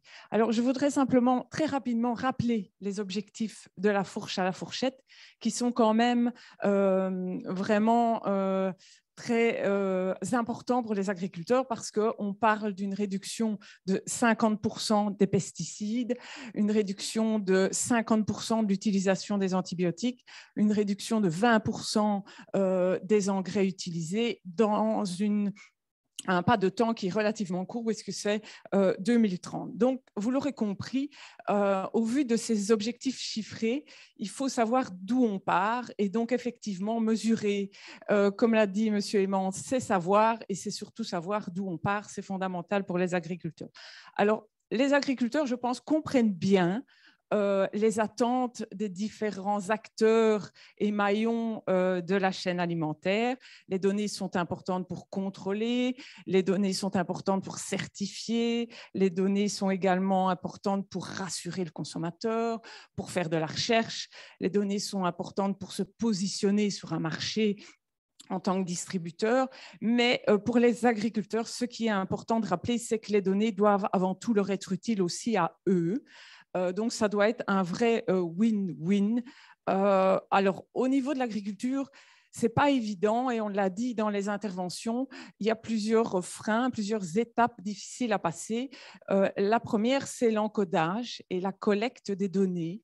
Et donc, c'est pour ça qu'à l'avenir, il est vraiment fondamental que l'ensemble des technologies qu'on va pouvoir développer et mettre en place prévoient un maximum d'automatisation de l'enregistrement et de la collecte des données. Ça va vraiment être un élément important parce que dès que le facteur humain intervient, c'est risque évidemment d'erreur, mais c'est aussi du temps et ce sont des activités particulièrement chronophages pour les agriculteurs qui n'ont pas ou presque pas de temps pour ces aspects administratifs. Alors, il va falloir également améliorer l'accès à ces nouvelles technologies pour les agriculteurs, ça a été dit par un intervenant. Donc, c'est vrai que beaucoup de technologies existent, mais ne sont pas toujours disponibles pour les agriculteurs. Alors, il faut peut-être se poser la question de savoir pourquoi elles ne sont pas disponibles. Il y a certainement un facteur de coût qui intervient également, aussi sans doute un facteur de vulgarisation et de faire savoir l'existence de ces nouvelles possibilités pour les agriculteurs. Alors, un élément important dont on n'a pas parlé non plus, et c'est lié au coût de ces technologies, c'est la juste répartition des surcoûts qui peuvent être liés à cette meilleure traçabilité, à cette meilleure certification. Ce sera important qu'il y ait une juste répartition des coûts. Or, on constate dans les faits que c'est souvent au niveau de l'exploitation que le gros de l'encodage des données se fait quand même. Et donc, pour l'agriculteur, cela représente un coût non négligeable. Il faudra également que la gestion de ces données se fasse dans le respect du RGPD et que cela reste des données qui soient aux mains des agriculteurs et qui puissent décider également de ce qu'ils font avec ces données. Ça, ce sera un élément important. Et je terminerai et j'ajouterai simplement qu'il reste une grosse inconnue dans cette équation. Pour nous, c'est le consommateur et les comportements d'achat du consommateur qui peuvent être variables en fonction de l'âge, en fonction des jours de la semaine. Et donc, effectivement, il faudra sans doute s'appuyer sur un étiquetage clair, simple et parlant pour le consommateur, mais on peut quand même se poser la question, est-ce que ce sera suffisant de travailler via l'information et l'étiquetage? Est-ce qu'à un moment, quand on a des objectifs chiffrés aussi ambitieux au niveau de la stratégie de la ferme à la fourchette, est-ce qu'il ne faudra pas peut-être envisager quand même une certaine forme de cadre législatif pour mieux orienter le choix des consommateurs vers les produits qu'on veut voir consommer? Voilà, je vous remercie. Voilà, merci beaucoup, Marie-Laurence, pour ce complément d'information, pour cette ouverture. Est-ce que dans la salle, il y a quelqu'un qui souhaiterait faire un commentaire ou bien poser une question à l'un des intervenants? Oui. Peut-être je peux t'inviter à venir te mettre ici pour poser la question, pas de pour que problème. les internautes puissent te voir et te présenter. Ici? Oui, ah, d'accord. Voilà, comme ça, les internautes peuvent te voir. Merci. Donc, je m'appelle Nicolas Corsac, je suis un collègue de Antoine Clincard. Et j'avais plusieurs questions, notamment au niveau du Nutri-Score, justement. J'aimerais avoir un peu notion de, pardon, Antoine, de validité de cet indicateur-là. compte tenu du fait que pour moi, on pourrait donner un Nutri-Score A à une denrée alimentaire qui pourrait en outre comporter, je dirais, des produits ultra transformés, si je pouvais avoir un petit commentaire par rapport à ça. Merci. Oui, merci Nicolas. Donc, bon, comme son nom l'indique, ça ne porte évidemment que sur la qualité nutritionnelle et pas du tout sur le degré de transformation. Mais c'est un indicateur de la qualité nutritionnelle des aliments.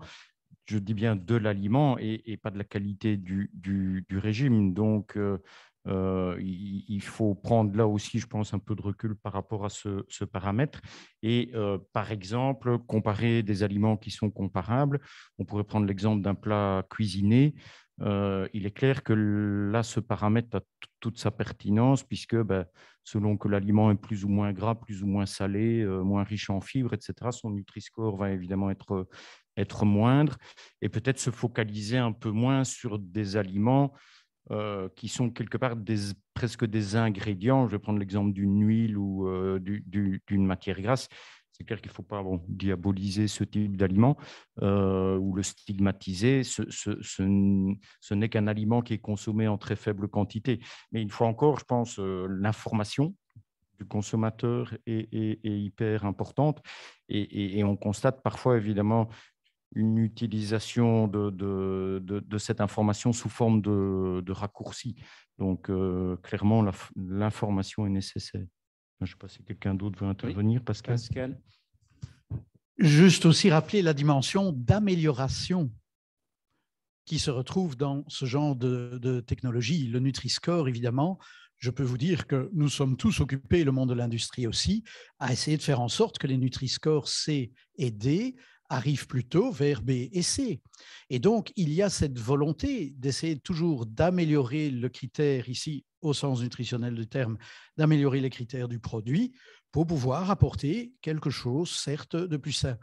Mais peut-être une déviance pour laquelle il faut se méfier, ce n'est pas parce qu'un aliment est rouge qu'on doit arrêter de le consommer.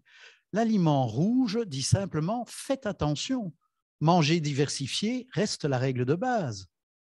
Mais si je dois prendre des exemples de produits hyper salés qui fondamentalement sont toujours hyper salés, oui, il sera rouge et d'autres produits sont peut-être orange, mais de l'autre côté, ça dit au consommateur « faites attention à ce que vous mangez à côté ». Et ça, on ne le diffuse pas assez. On a tendance à vouloir focaliser sur l'un ou l'autre. Alors, il y a un bon, il y a un mauvais. Ce n'est pas ça le Nutri-Score. C'est une éducation à la bonne consommation. Oui, peut-être Jean-François veut rajouter un commentaire. Donc, j'étais plutôt parti pour une question nouvelle. Je ne sais pas si on peut continuer ce sujet-là, et particulièrement adressé à l'ensemble des intervenants et aux collègues français. Donc, on a beaucoup parlé effectivement de toute l'utilisation des données pour des éléments de certification, etc. Et en grande partie, en termes de transparence d'image vers le consommateur, ce qui est très louable et qui répond à une démarche en partie commerciale et en partie sociétale par rapport aux attentes des consommateurs. Donc, on a peu parlé à ce stade-ci de ce qui me concerne moi plus particulièrement, le food safety, la sécurité alimentaire qui fait partie des besoins de base. Je ne l'ai pas dit explicitement dans mon exposé, bien que ce soit sur les slides. C'est une notion dont nos contemporains, les consommateurs, ne sont plus trop conscients. Ils considèrent ça comme un acquis, tout comme le food security, le fait d'avoir à manger tous les jours, d'aller dans n'importe quel magasin et d'avoir à manger. On a eu un petit stress en début de période Covid, un petit stress, crainte de ce risque-là, qui ne s'est pas heureusement avéré chez nous. Mais donc, il y a beaucoup d'efforts qui sont faits par rapport à ce dont les gens sont plus conscients et qui répondent à leurs attentes. Et donc, ma question est plutôt celle-ci par rapport à la gestion de risque et d'assurer ce food safety. Est-ce que d'une part, côté français, est-ce que vos autorités s'intéressent à vos travaux pour voir comment eux pourraient s'en emparer ou l'utiliser dans le cadre de la gestion d'incidents, de crises ou de micro-incidents, de cas ponctuels. Et d'autre part, peut-être à quelqu'un comme Pascal, de voir si les systèmes que vous mettez en place vous aident, accompagnent, ou est-ce que dans vos objectifs, il y a également un des objectifs de sécurité alimentaire, de voir comment les systèmes que vous avez mis en place, même si la vocation première est de répondre aux attentes des consommateurs, peuvent également être utilisés par rapport à des besoins plus, entre guillemets, primaires, mais fondamentaux.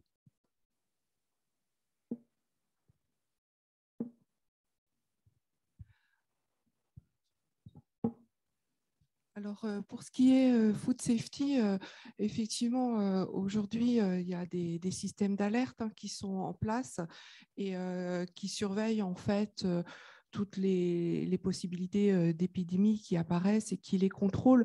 Les outils numériques permettent d'avoir les informations assez rapidement et donc avec des technologies qui vont scanner le web, qui vont récupérer les indicateurs qui sont connus, récupérer aussi des informations sur les réseaux sociaux quand ça paraît, les traiter, et ensuite essayer d'évaluer l'impact que ça peut avoir. Donc, est-ce que c'est localisé? Est-ce que c'est un produit qui est transporté sur des grandes distances, donc avec des possibilités d'impact plus forts pour les stopper? Donc, effectivement, il y a tous des systèmes qui mobilisent différents outils numériques qui se développent et dans des pays où justement il y a aussi ce manque de sécurité d'approvisionnement alimentaire, en fait, il y a aussi ces mêmes technologies qui se déploient pour essayer d'anticiper les zones où il y aura des manques de produits alimentaires.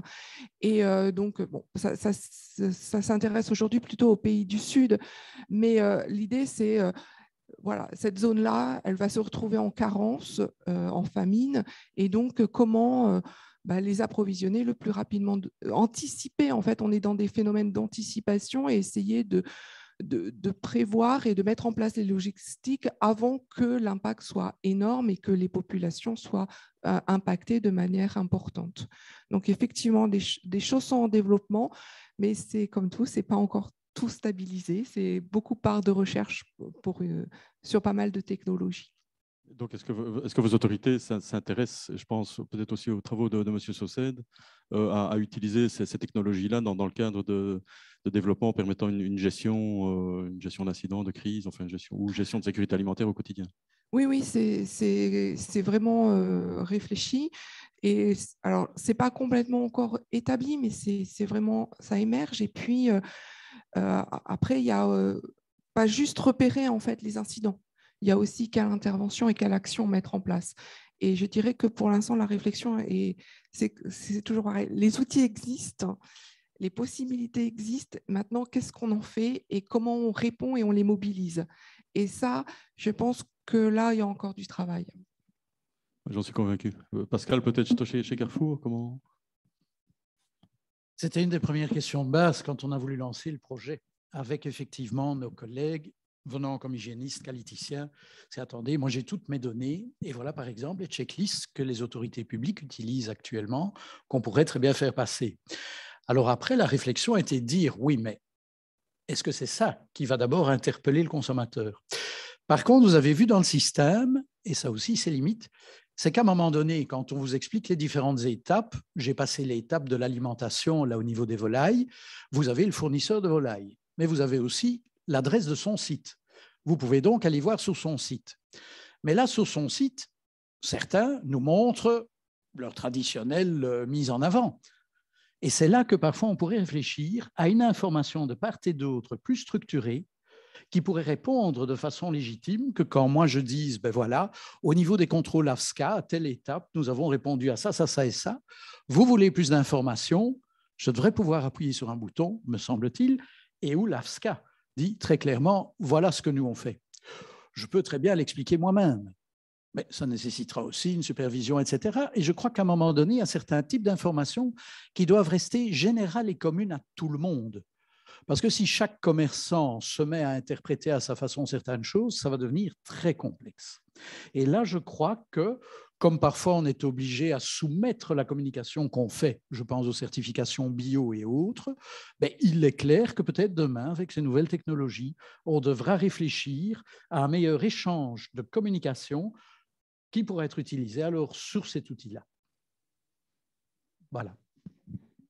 Je ne sais pas s'il y a d'autres questions pour le moment. Sinon, je viens d'en recevoir une. Oui. Comment dire par rapport à ce qui vient de se dire, mais pour le consommateur, en tout cas, l'aspect sécurité, il est implicite. Et donc, il fait confiance, normalement, à l'AFSCA, il fait confiance au magasin, etc. Et je voulais d'ailleurs demander à Jean-François, quand on a annoncé qu'on pouvait avoir accès aux enquêtes et aux inspections par rapport aux restaurants, etc. Moi, quand je fais une enquête pour voir qui va voir les résultats d'une inspection avant d'aller choisir un restaurant, je ne connais quasi personne qui le fait. Et donc, voilà, on a un outil, on a des données qui sont données à un moment donné à des consommateurs, mais ce n'est pas ça qui les intéresse. C'est de voir est-ce que c'est bon, est-ce qu'on va bien manger, etc. Est-ce que l'ambiance y est sympa. Et donc, pour moi, ça reste vraiment quelque chose d'implicite. Et donc, c'est pour vous montrer qu'on peut donner beaucoup d'informations, mais à un moment donné, est-ce que c'est ça l'information pertinente? Je réponds à Marianne.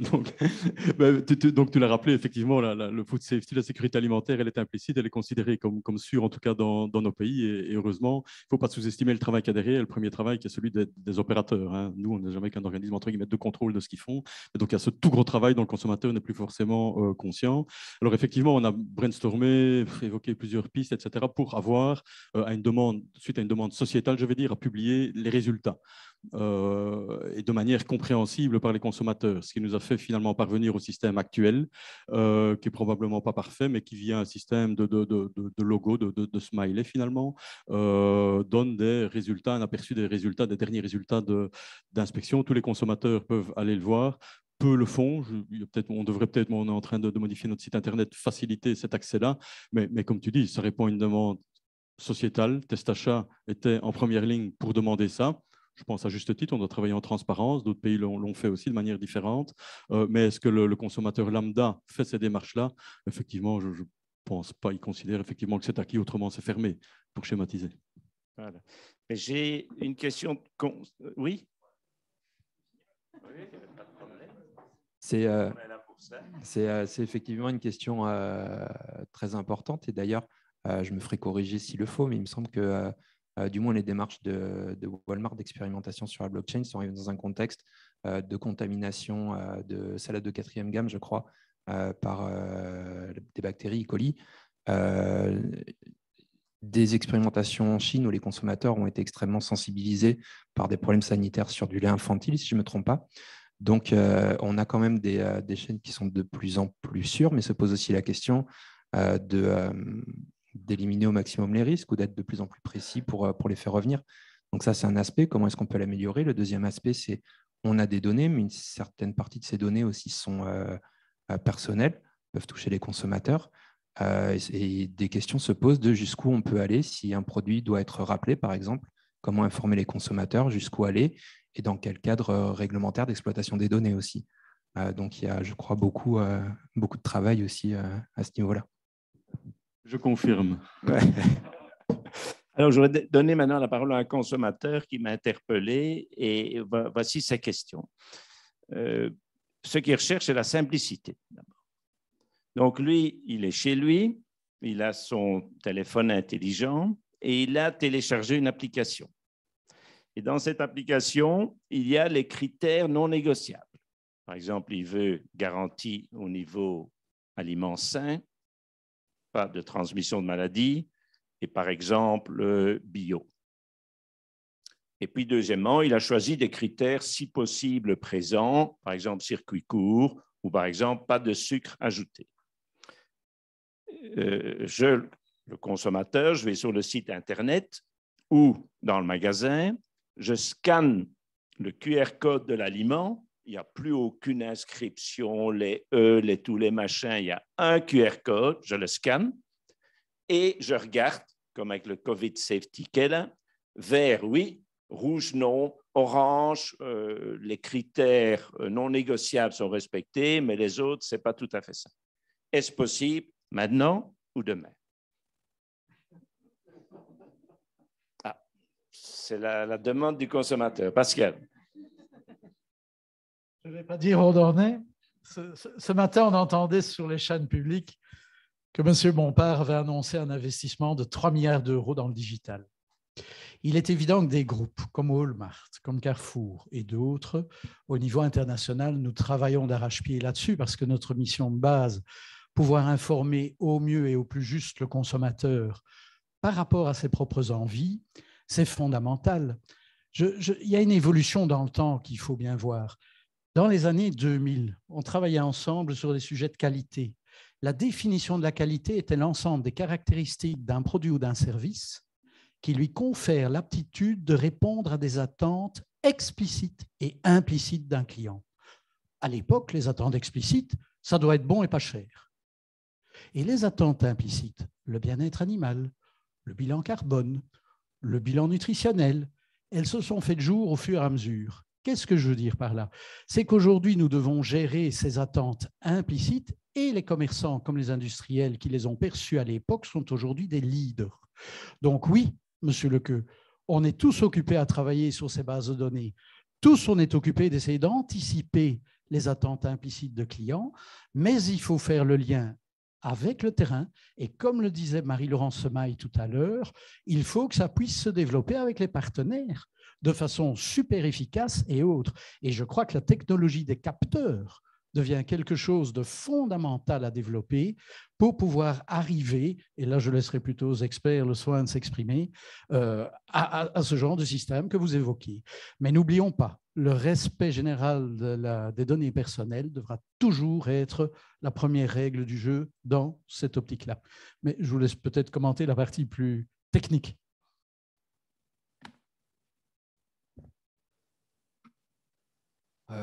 D'un point de vue technique, j'en serais bien incapable. C'est vrai que se pose aussi la question de comment mettre en place en fait, ces choses-là entre les acteurs, notamment quand le cas des producteurs locaux, par exemple, des petits producteurs a été évoqué. Et là aussi, il y a je crois aussi tout un travail à faire. Dans le cadre de notre projet, c'est un point qu'on a mis en évidence, et un certain nombre d'acteurs peuvent aussi se poser la question de pourquoi partager des données, comment le faire, quelles données partager, c'est quoi la valeur de mes données, à quoi elles peuvent servir, comment est-ce que collectivement on peut construire une information qui va répondre justement à ces attentes. Donc, vous voyez, là encore, plutôt que d'apporter des réponses, je pose des questions, mais je vais complètement dans le sens oui, de cette question. Alors juste sur la partie des capteurs, oui, effectivement, aujourd'hui, on s'oriente vers le fait qu'avec l'Internet, l'IoT, en fait, les choses soient captées et soient basculées dans des bases de données. Mais ici, en fait, pour pouvoir être traitées après par des techniques de machine learning, etc., et donc de faire des prévisions. Mais là, ce on voit, c'est que, en fait, on a des soucis aussi très techniques et pratiques. C'est que faut que les données soient dans certains formats, il faut qu'elles soient basculées avec une certaine vitesse. Par exemple, si on parle de safety, il faut que ça soit des vitesses rapides pour qu'on repère l'information aussitôt qu'elle apparaît, presque. Et en fait, il y a des contraintes technologiques, en plus du respect des données personnelles, qui ne sont pas complètement résolues. Et un des points, c'est vraiment que les données qui sont capturées par un capteur puissent être réutilisées dans d'autres contextes. Et ça, ce n'est pas encore le cas. Vous avez une question? Oui, donc moi, je me pose une question toute bête. J'essaye de me mettre à la place de l'agriculteur et je me dis, bon, je récupère mes données, j'encode mes données, mais comment est-ce que je peux avoir encore le choix de la personne ou du groupe à qui je vais vendre? Parce que si je récupère mes données pour le système Carrefour ou pour, ou le système Auchan ou le système, comment je fais pour avoir encore le choix à qui je vais vendre mes produits? Puisque ce n'est pas uniforme apparemment. Alors, tous les systèmes ne sont pas... Merci. Vous soulevez exactement le point sur lequel nous sommes en pleine discussion actuellement, que ce soit sur le Nutri-Score ou l'Eco-Score. Il a fallu à un moment donné qu'on se mette tous d'accord. Quel système veut-on utiliser? Aujourd'hui, la question est encore sur la table pour l'Eco-Score, par exemple, mais ça répond à ce que vous dites.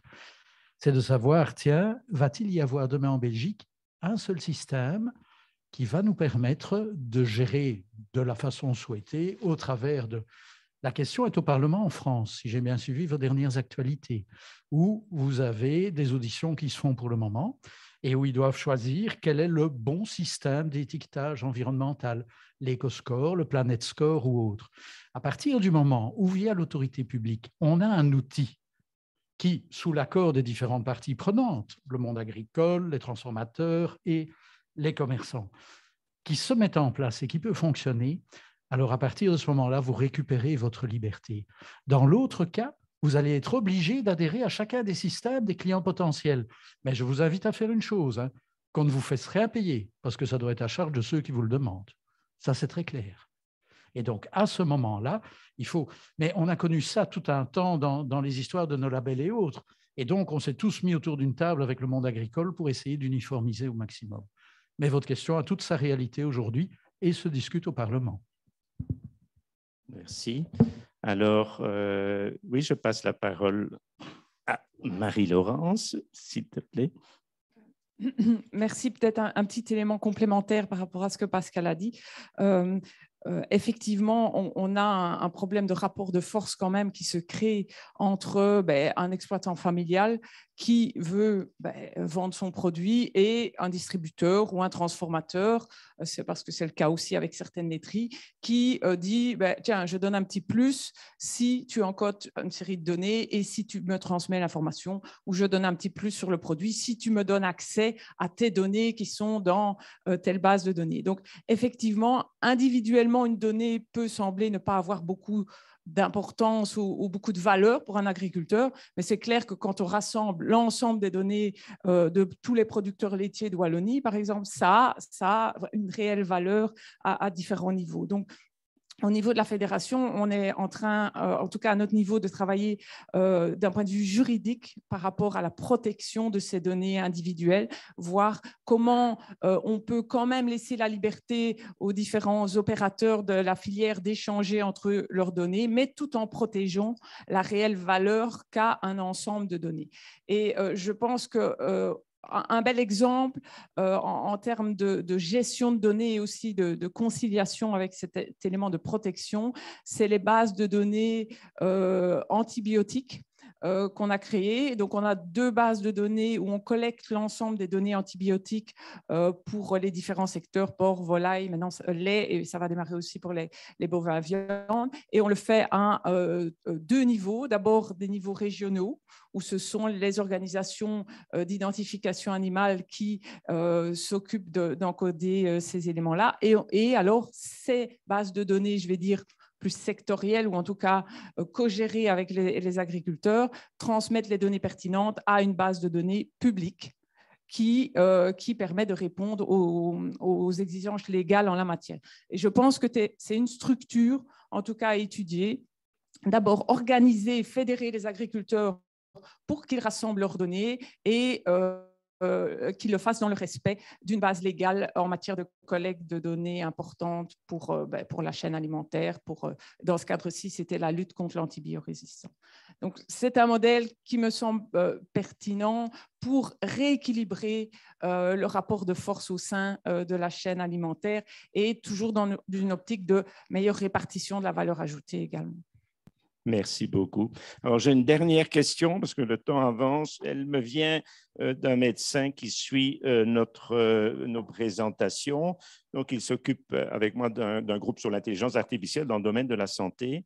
Et il me dit qu'il y a actuellement indubitablement une OPA des GAFAM américains et des NATU chinois sur tout ce qui touche à la santé. Ils sont en train de racheter toutes les applications qui sont intéressantes. Cela n'étonne pas grand monde. Or, je voudrais savoir si, d'après vous, c'est une bonne chose qu'on a entendu parler que IBM s'investit, l'IBM Food Trust, on en a évidemment beaucoup parlé, mais est-ce que c'est une bonne chose que les grandes compagnies s'intéressent aussi à la filière alimentaire ou bien est-ce que c'est un danger de monopole? Une réaction à ce propos, à cette question? Oui, Jean-François. Oui, de manière très générale, je pense que ça peut être les deux. Ça peut être une opportunité dans le sens où ils ont des moyens et une connaissance gigantesque qui peut, si elle est utilisée de manière vertueuse, vraiment apporter un plus qui soit décliné par rapport aux aspects commerciaux, par rapport aux aspects de sécurité alimentaire, etc. C'est un risque si ces données-là sont utilisées à mauvais escient. Voilà, je vais revenir 2 secondes sur ce que Marie-Laurence disait aussi par rapport aux données des agriculteurs et la manière dont elles sont exploitées, qui a quel droit quoi. D'une part, on a fait avec les organisations qui sont nos bras armés sur le terrain, Arcia DGZ, un groupe qui justement étudie la question, parce que c'est hyper complexe entre ce qu'on doit faire comme transparence, mais également ce qu'on doit faire en termes de respect des données. Le juste équilibre est très difficile à trouver, d'une part. D'autre part, c'est un thème qui sera développé, et ceci c'est une annonce lors de l'Agri-Sommet qui se tiendra le 17 décembre, organisé par la Foire agricole de Libramont, où vraiment ce sera au cœur de ce thème-là, et ces problématiques seront évoquées. Voilà, mais je crois que le temps est venu de clôturer ce débat, mais j'espère que c'est en réalité le début d'une collaboration non seulement franco-belge, mais également pour tous les intervenants de la filière, depuis les producteurs jusqu'aux consommateurs, en passant par les transformateurs, les contrôleurs, les distributeurs et les chercheurs. Bon, le défi est énorme, hein. Nous savons faire le grand écart entre trouver une solution à la fin dans le monde, une production quantitative, et d'un autre côté, respecter des exigences de plus en plus contraignantes au point de vue bien-être des animaux, bien-être de l'environnement, bien-être des individus. Ça n'est pas évident, mais je crois que nous avons des très bonnes cartes dans notre jeu. D'abord, il y a une tradition en France et en Belgique de production de qualité, de production en quantité appropriée et en variété appropriée. Il y a des possibilités indubitables de circuits courts pour garantir le bien-être des animaux et le bien-être de l'environnement. Il y a des systèmes de contrôle qui fonctionnent bien, et il y a aussi des instituts de recherche extrêmement performants, à la fois en France et en Belgique, qui vont nous permettre, je crois, d'avancer le plus rapidement possible dans l'intérêt et des producteurs et des consommateurs. Donc, je tiens à remercier ici, d'une part, l'ambassade de France et AI4Belgium pour avoir pris cette initiative. Je remercie l'Université de Liège et tout particulièrement la faculté de médecine vétérinaire pour nous accueillir en son sein. Je remercie tous nos intervenants ici qui ont donc fait preuve non seulement de beaucoup de compétences, mais beaucoup d'ouverture d'esprit et beaucoup d'honnêteté. On n'est encore nulle part. Il y a quand même des choses faites, mais il y a des grandes possibilités. Et j'invite donc les membres ici présents à contourner, à continuer ces discussions autour d'un verre ici au premier étage. Quant aux internautes, je leur souhaite une bonne fin de matinée. Merci à tous.